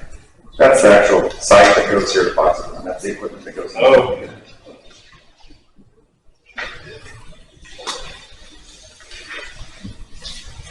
And this is all text warning. Exact same thing. Just didn't get away with you guys. Text warning communicated with some people in the county, and they were, I guess somebody showed them our proposal, and it was based on what y'all had given us, because we didn't know what all we needed. This is exactly the same thing that was just shown. There are people that seem to think that this stuff is not.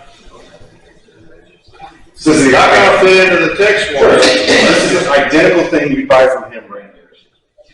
Identical, 100%. And I don't know. I'm not a radio guy. Appreciate all your time, and we'll let our folks look it over, and then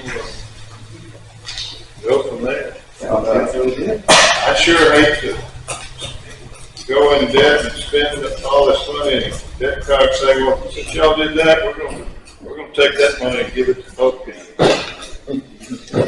And, you know, You bet. thank you so much. Absolutely. Yes, sir. Thank you. Did I ask for a vote? All in favor say aye. Any opposed? Ayes have it, unanimous, 4-0. Hey. This is the federal law enforcement plan for interoperability. It actually lists the frequencies. You got that down? VHF. This is UHF. I don't know if I'll be able to tell.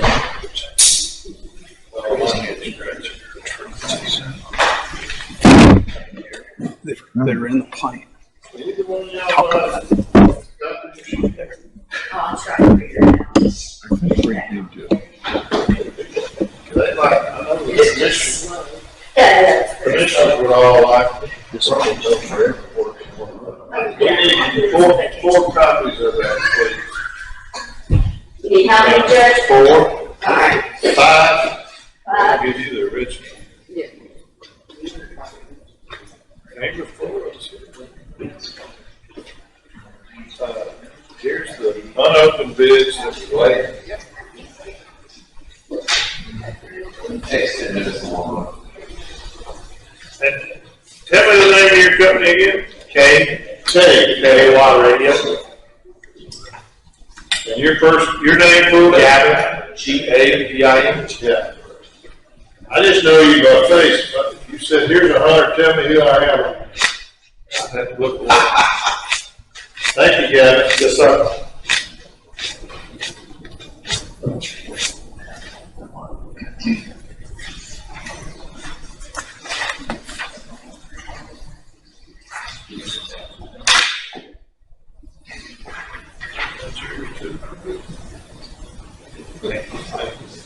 Okay, item number 20, consideration, discussion, possible vote to open and approve to receive bids for the San Jacinto County wide engineering services bids for the following item. Bid number 21610324, engineering services.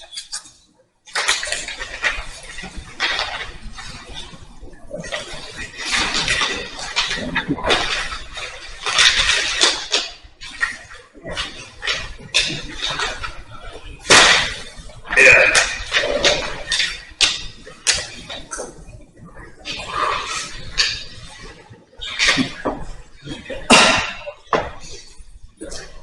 Looks like we got one from Sean Berg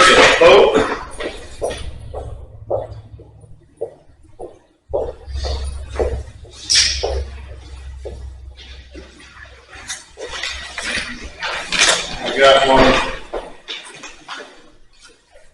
Spear Point Engineering.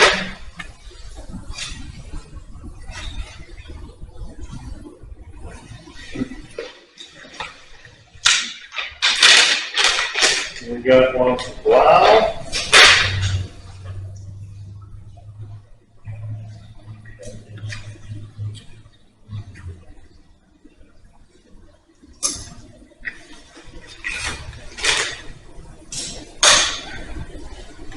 Geotech Engineering.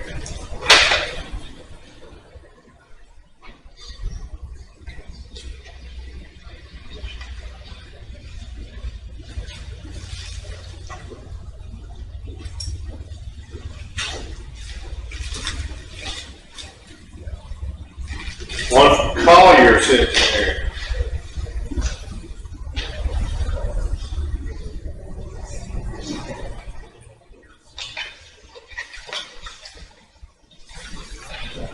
We got on the agenda to open and approve the received bids. Normally we open them, let the review committee score them, then make the recommendation. Now you put the request on there and we put it exactly like you requested, but that's normally what we do. I mean, I don't even know who's still on the committee, but we got a committee that does that. That was for the grants, and we have to do that for the grants, but this is for the county. I don't know if I think we have to school for the county, per se. I don't know what. Why would we, I mean, for the grants, that's our policy. That's what they require, but that's a approved policy to follow. I mean, I don't really care. Yeah, but I also, The board makes a decision, but we wanted more than one option. We weren't just gonna approve one. We were gonna approve multiple in case. so what are you saying? You wanna hurry up and vote on it today? I ain't even gonna vote. I'm just telling you what. No, you can tell me. I'm not saying anything. I'm just telling you. That's just what we do. Do it however you want to do it. You get a vote. Well, we're not fixing to have a quorum. We ain't gonna do anything.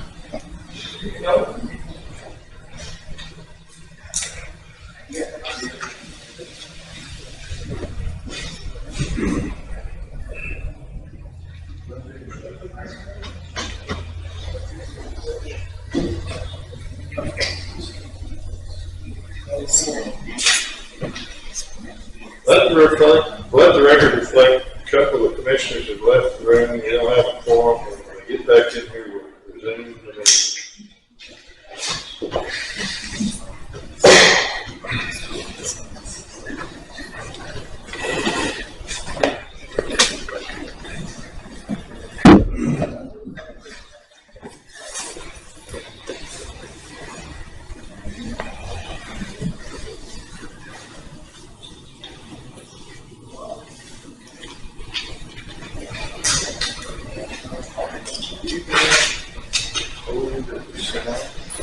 I don't see it. Proposal that was sent out.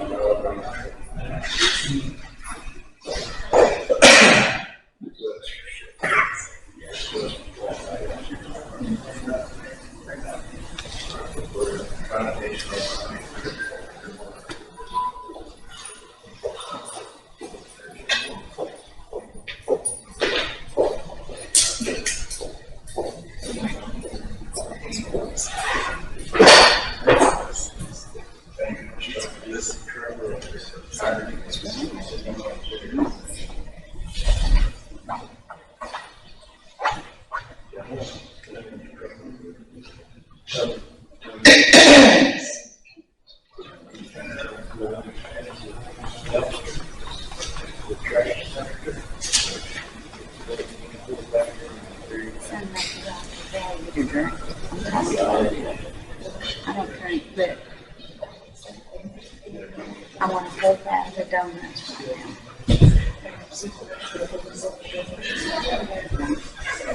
now. Yeah, I'm glad you're back.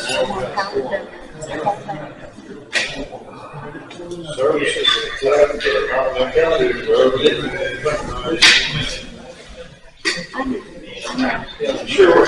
doing here? We're gonna find an engineer that can just do anything. We're gonna build a new building or a new road. What is this for?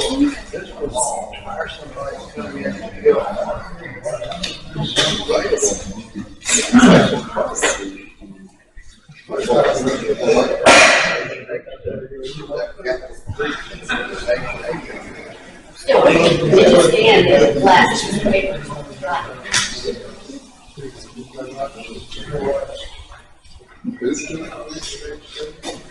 There's an explanation that he's reviewing, so Jacinto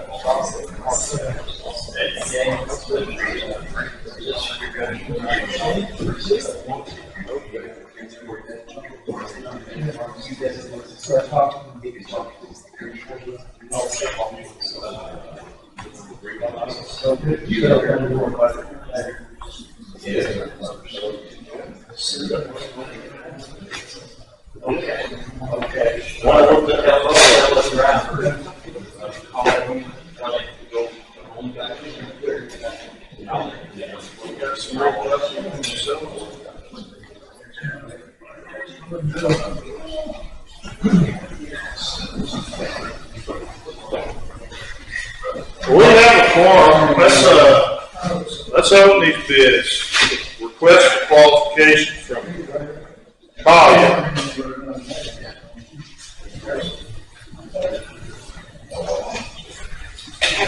I'm gonna have to go to precinct 2, but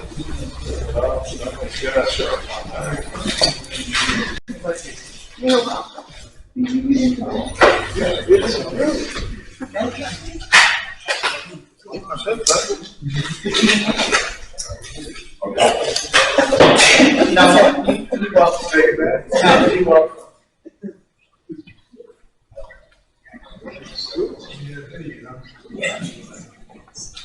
Well, they just sent one.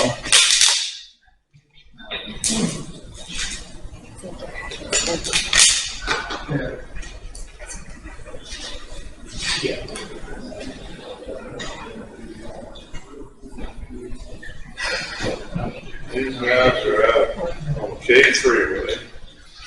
Houston.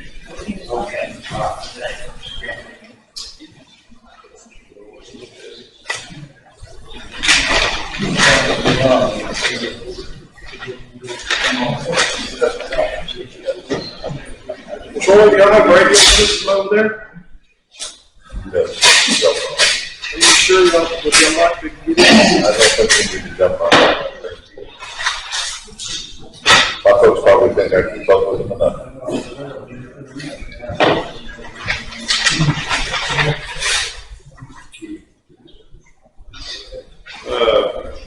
This is,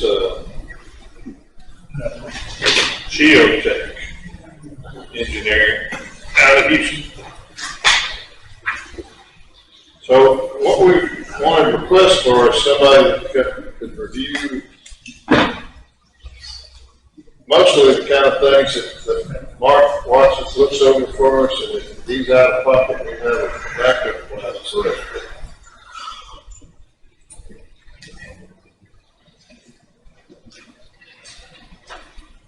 it don't make them the one that's going to get all the county work.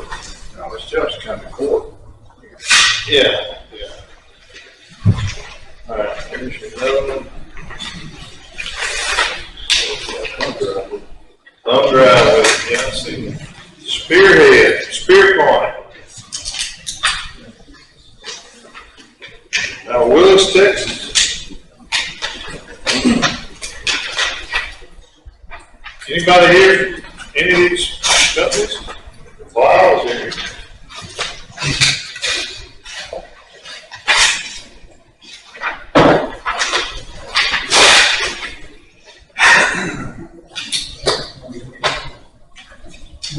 That's 2.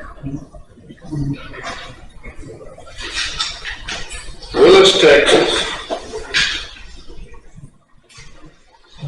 Angela Sanchez, Director of Engineering.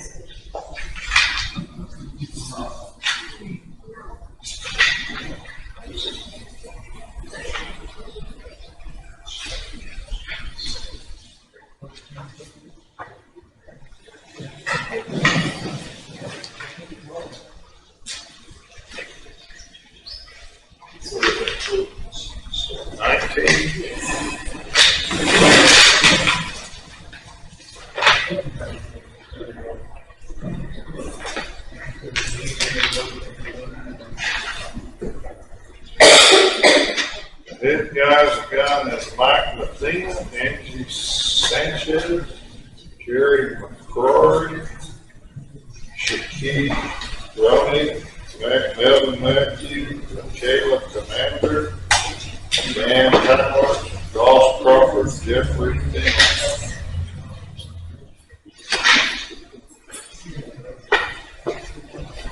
Michael Athena, managing principal. You want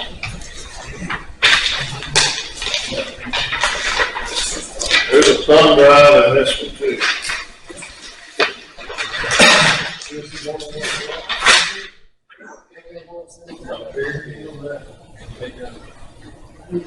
One of them had two, the other one just had one.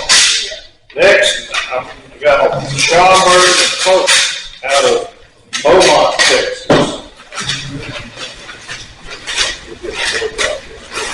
Sir? What project? Well, that is. Well, this one's got enough red. Shoot that down there.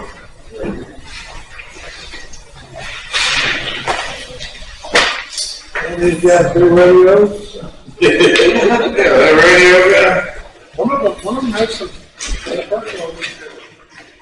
This one.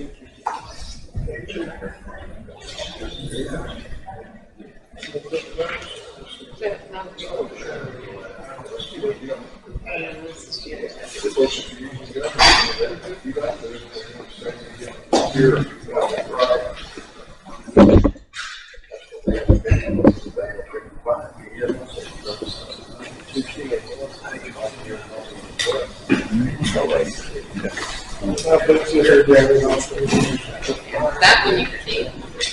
They sent it up. That'll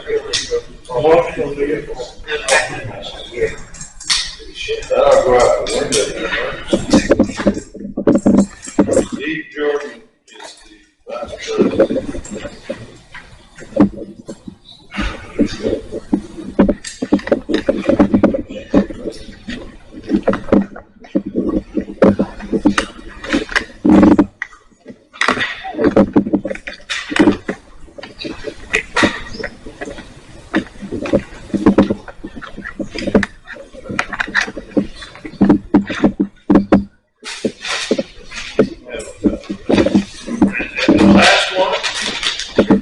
vice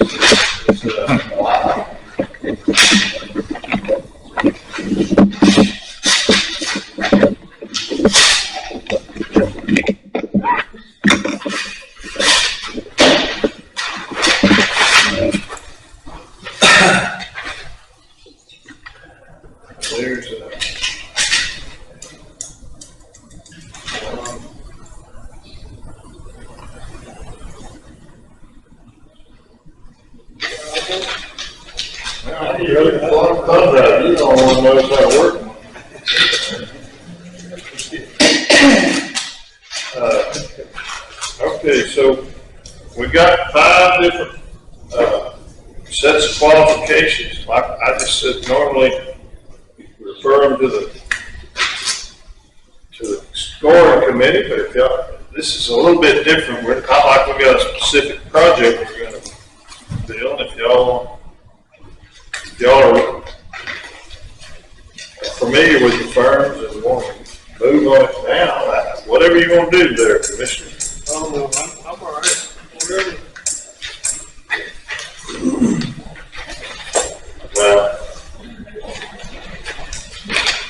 Well, I'm sure they're all good firms, but 3 of them are in Houston, 2 of them are out of Willis.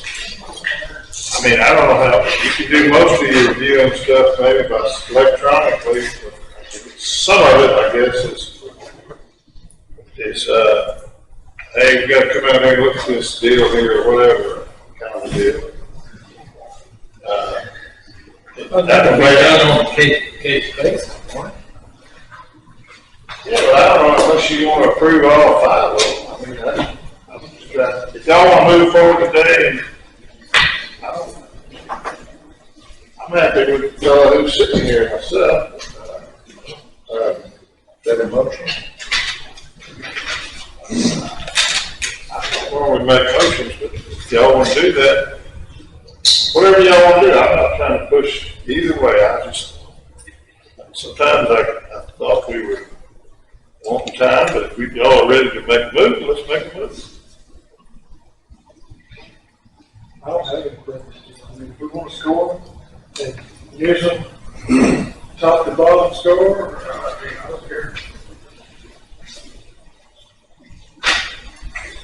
We already had you on to for this subdivision, right?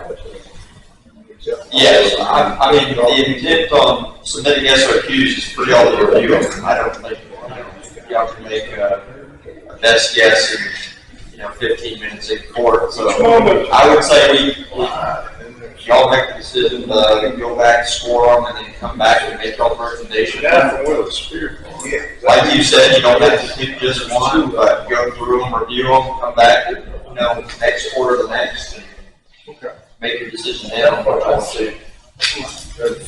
I'll make that motion. I have a motion by Commissioner Brandon to select Bly and Spear Point. They're both from Willis, close proximity. I'm sure y'all anticipate less travel bill, because some of them are coming out of Beaumont. I have a motion by Commissioner Brandon, a second by Commissioner McAnally.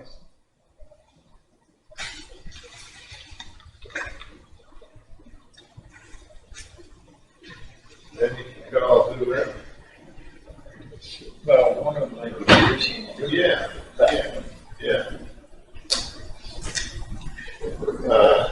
Have the motion and a second. Any comments? All in favor say aye. Aye. Any opposed? Ayes have it, unanimous, 4-0.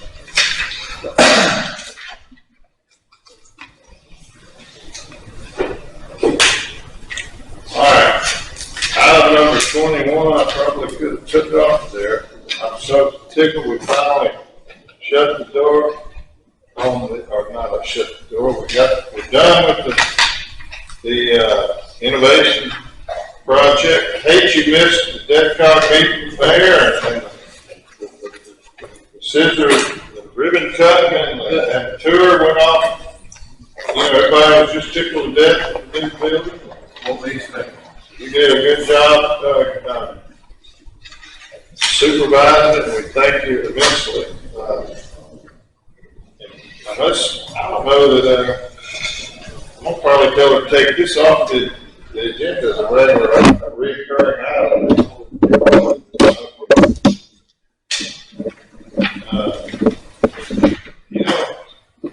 I guess at some point though, y'all may all have a better understanding of it. Just say it's an innovation center. Somebody, Mr. Peter wants to come in and work on the laptop, develop widgets and things of that nature. I wouldn't even know who to tell him to call or how to get in. This door's open. I mean, They're gonna need to always work through their business hours. I mean, we're not gonna give. no, I know that. I know. There's just some protocols or something that eventually we need to develop so we'll all know kind of how the thing works. Yeah, we really need to, especially when you're coordinating between, event and the small scenario, schedule and stuff. Make sure somebody's. Well, all those offices are open. I guess they got internet connections and all that. somebody needs to be. Front door, I guess, is open every day. They need to, they need to have the login for something. Sign in sheet. I mean, whether it's maintenance or whether it's a judge's office or whether whoever. How about, yep, that sounds good. Why don't we all think about some ideas about how we want to work that? I mean, what if somebody calls us and say, well, my mama put a bill credit and she missing or something. I mean, but we don't know who was there. Well, we need to kind of know who's going in and out there. Yeah, it's gonna be really important when something does happen, just like the shelter. Whenever you use it for shelter, you have to take the readings off the meter, on the generator and stuff like that, because your active VOC over there, you don't have to have that information shows, and you can say you used to go with how long. It's reversible. It becomes reversible. Yeah. We need, y'all bear that in mind, we need to be, putting something together on that. Some of y'all here when all that, maybe all that discussed, maybe not, I don't know, I wouldn't, so I don't know.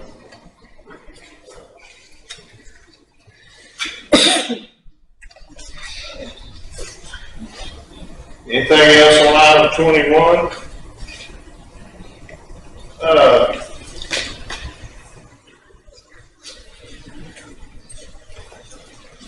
It's come to my attention, we have an item, section 551.072, deliberations regarding real property. Chief Appraiser's here, and I think he's got some things that are related to real property that he wants to go over with us. Is that correct? I was thinking we address it in closed session if that's appropriate. Well, we got 4 or 5 items. Okay, so what time is it? Can I take you? Will they can go? Rest of them? I'm gonna do it at the state. All right, item number 6, consider approval of claims.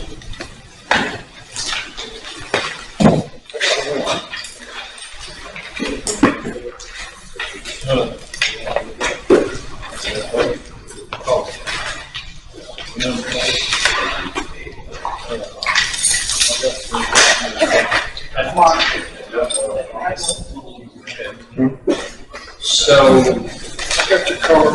Yes. May come and get some kind of idea what the quote for the console. Probably not that much of it. So, Judge, I've got a question on page 16 of the unpaid.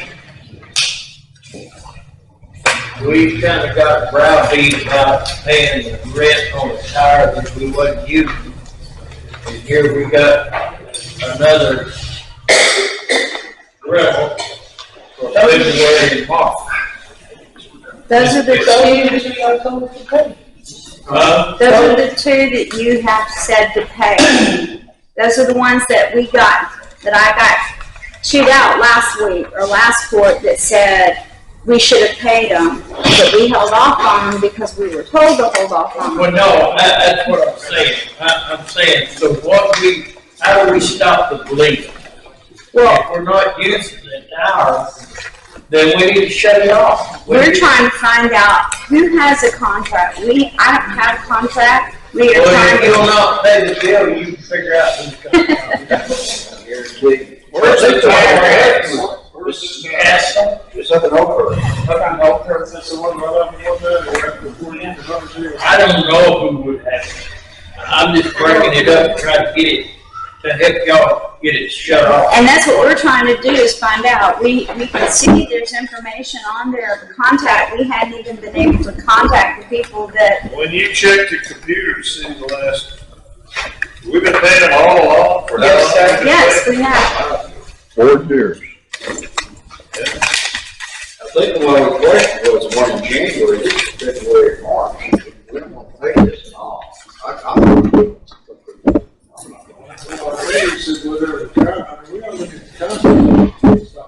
Well, if she can't get hold of them, don't pay it. I agree. I mean, well, who's got the contract? The auditors all have the contract somewhere. I'm sure that was done with 50 years. Yeah. She said 5 years. We've been paying it for, because it was somebody else before then. Yes. You check with the ESD board? We've tried to contact Denise, but we haven't been able to get in contact with her either. So. Although our chief up there, he passed away, he could take it.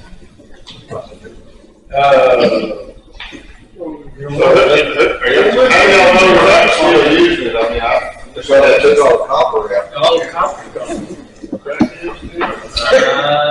I'll tell you who did, but somebody. You may still have a repeater there. Yeah. Well, sure. Well, I mean, I I guess it's been reported to us that somebody stole Well, I believe, Mr. Peters was one, Mr. Peters talked about, that we've been paying rent on it for how many years? Well, I counted 4 years, but she's saying 5. Regardless, it doesn't make sense No. for you to keep I paying don't have for a it. radio in my car, so I don't know what works and what don't work. Who told you when we quit using it? When the sheriff's office quit using it? Joe Schulte. We brought it up in November or December, it was on the bills, we brought it up here. In fact, he notified the court before he left that it was not operable, that the generator was stolen, and the equipment on the tower, it is Since been I was 18, I don't remember he notified me. I don't know. I'm Well- not saying he didn't send an email or something. I don't know. I can assure you of this, he has records that goes back, and if there's any question, he'll have documentation on it. Well, maybe, maybe the auditor needs to get, if you got Mr. Joe's number, would you share it with the auditor, let her Yes, call I was him? gonna say, anybody you can get in contact. Okay, so you got an invoice there for that Yeah, grant castle? Yes, sir, we We have have two. two. Who signed it? Please don't tell me. Who signed it? They come to They our just- office. They're just mailed to us. Okay. I don't know who signed the original, but I know I've been doing those. Somebody mails you an invoice? What about the Bergman Tower? That's what that replaced the Bergman Tower. No, Bergman Tower is Fox's Run. So why don't y'all just send them back, not a check in there and say, we need to see Just your don't open it, just contract. return the sender. We need to see your contract. Contracts have to be renewed every year.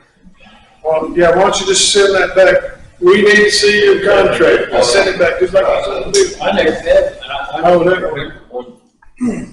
Don't send a check. but see, I'm not so sure that Schulte wasn't taking care of all that, when he was sheriff.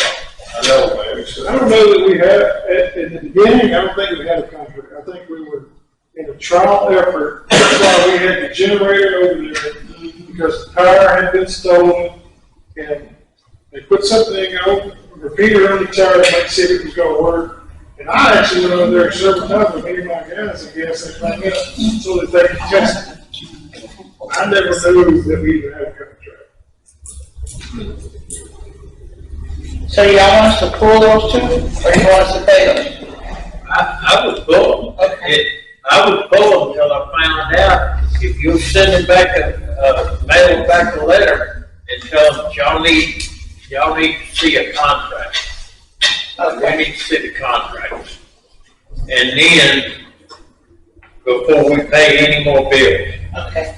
Cause I know we've been paying this at least. And then we'll see who signed it, when they signed it, and the date. Because that should have been renewed every year. Well, is it part of our big plan to put a repeater on and enhance the radio coverage up there? That was all from the VHF. I don't think that's gonna come into play on the new, well, depending on which way we go, yeah. So that's short tower, so if you go like this, we don't have any. I don't know. It was Schulte's plan.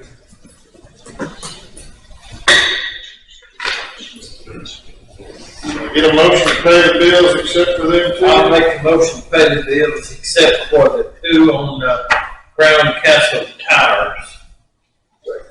I have a motion by Commissioner McNally, a second by Commissioner Brandon to pay the bills except for the two on Crown Castle Tower. Any other comments? All in favor say aye. Any opposed? Ayes have it, it's unanimous, 4-0. Item number 7, consider approval of budget amendments, revenue certification.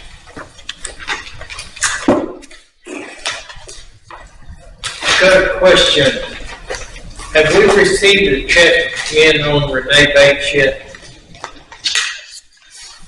Yes.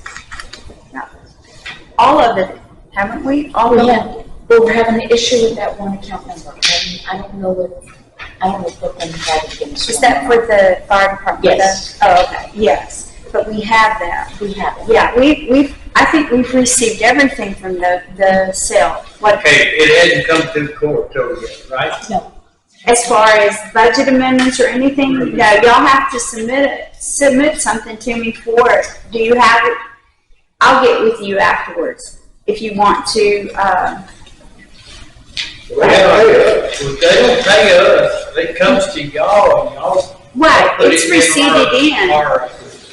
It's in the treasurer's office. We sold the trailer for the ESD for Denise. We put it in an account number. They're unable to post to that account number. Margie did something on the backside. She was supposed to try it this morning. I haven't talked to Brooklyn this morning. I was there when you made the phone call or tell her to try. Exactly. So I haven't heard if it's worked or not. So once we find out if it works or not, if it doesn't, then we're gonna just do it into the 105 account and then move the money to where we can issue the check out of that. So it's all on one check. It's all on one check. I was Yes. thinking it was already deposited into each one. I knew we had gotten the money and knew that we had sold, so.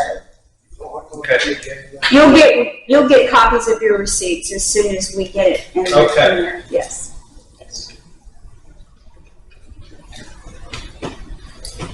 So are we clear on the Senate Bill 22 budget amendment?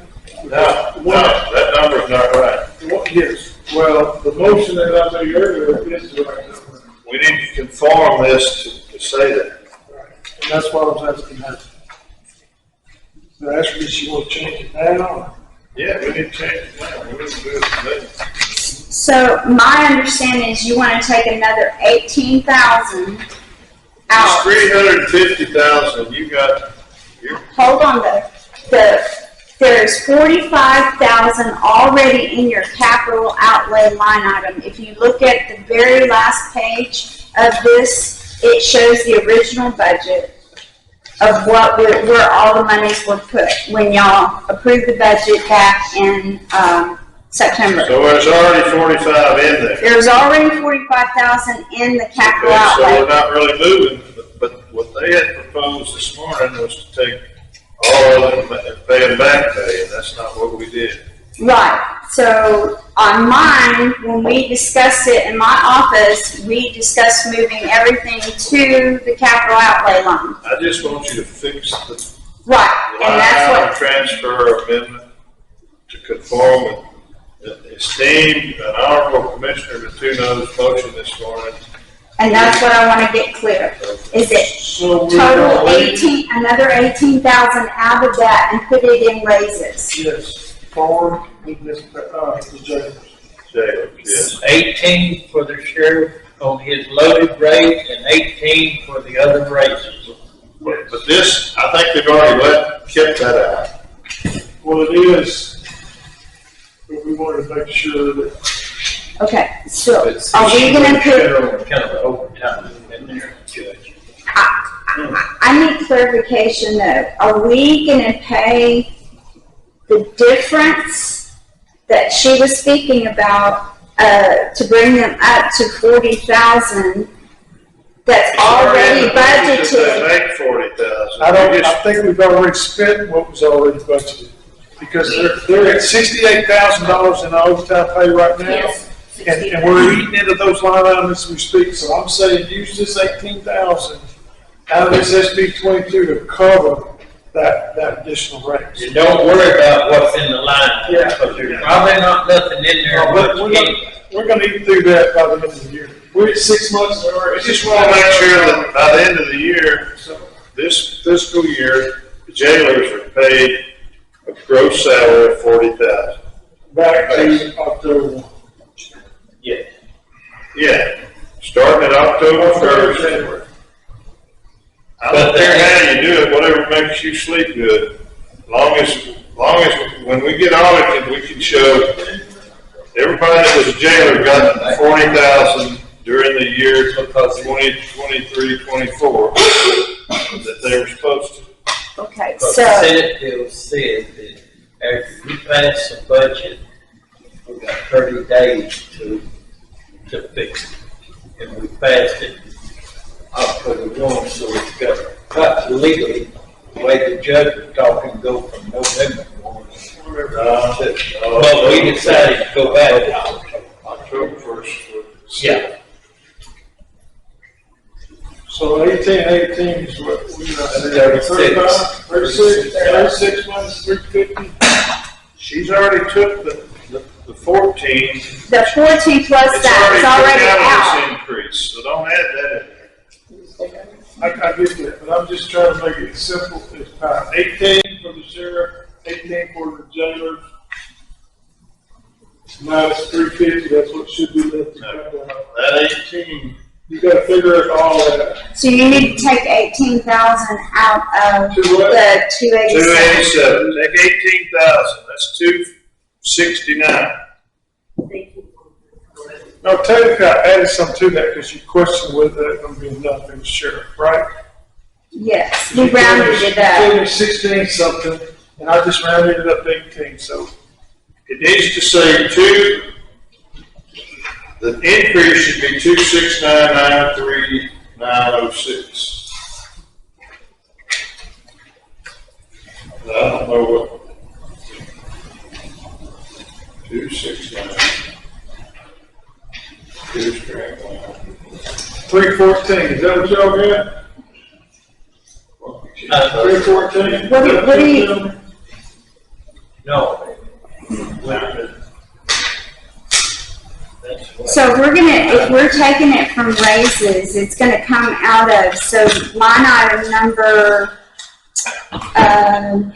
pay raises, which is 97, 125? no, 0525.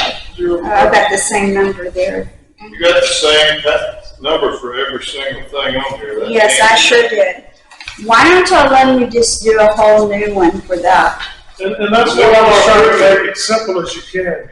18 for the sheriff, with this raises, and there may be a few cents left, and 18 in the pay raise, and everything else goes into capital outlay. Commissioner, this number here is already don't have the sheriff's in there, so forget about it. 269,939. Now, where it comes out, you gotta fix all these lines, because you got the same line. Yes. 0524, those should each be different. And one of those numbers should be 18,000 less. I just don't know, pay raises. It's pay raises. It'll be 18,000 less. As opposed to 60,000.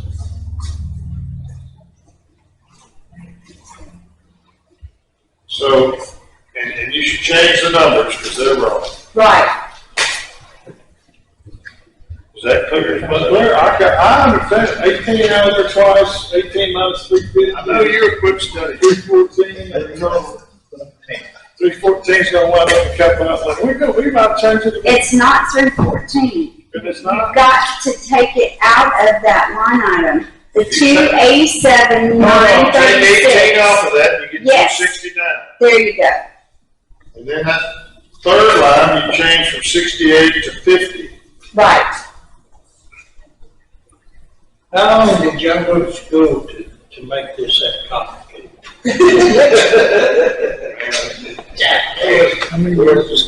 So we can prove it, and I'll sign it when you get the corrected version. I will do so. So Yes. at the end of the day, when you get to capital outlay, it's gonna be 314. No, sir. Why would it not be? Because you're taking it out of that. Well, if you're gonna add that 45,000 back in there, yes. At the end of the day, when you get everything moved, there'll be 18 in the sheriff, 18 in the jailer, then 314 in Yes, sir. capital outlay. I got All right, gotcha. My question is, how long are we gonna continue paying compound? Comp or overtime? Overtime, comp. Overtime should have been stopped. Long time We ago. now have to do something. We never did say something because you said out the miles and RPMP. Will that do that next meeting? That ain't on the agenda.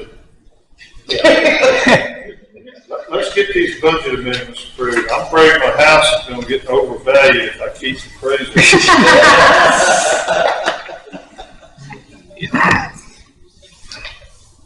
Do we have a motion? Motion. I'd like the motion to approve the budget amendment. Second it. Have a motion by Commissioner Jacinto, a second by Commissioner McAnally. Any other comments, questions? All in favor say aye. Any opposed? The ayes have it. It's unanimous, 4-0. Now, it's time. 102. 102, we're gonna adjourn regular session. Go into the executive session to discuss real estate matters, real property matters pursuant to section 5911072 of the chief appraiser. And basically wait. Yes, separate. You're adjourned, right? Yeah, please turn it up. And there's nothing left after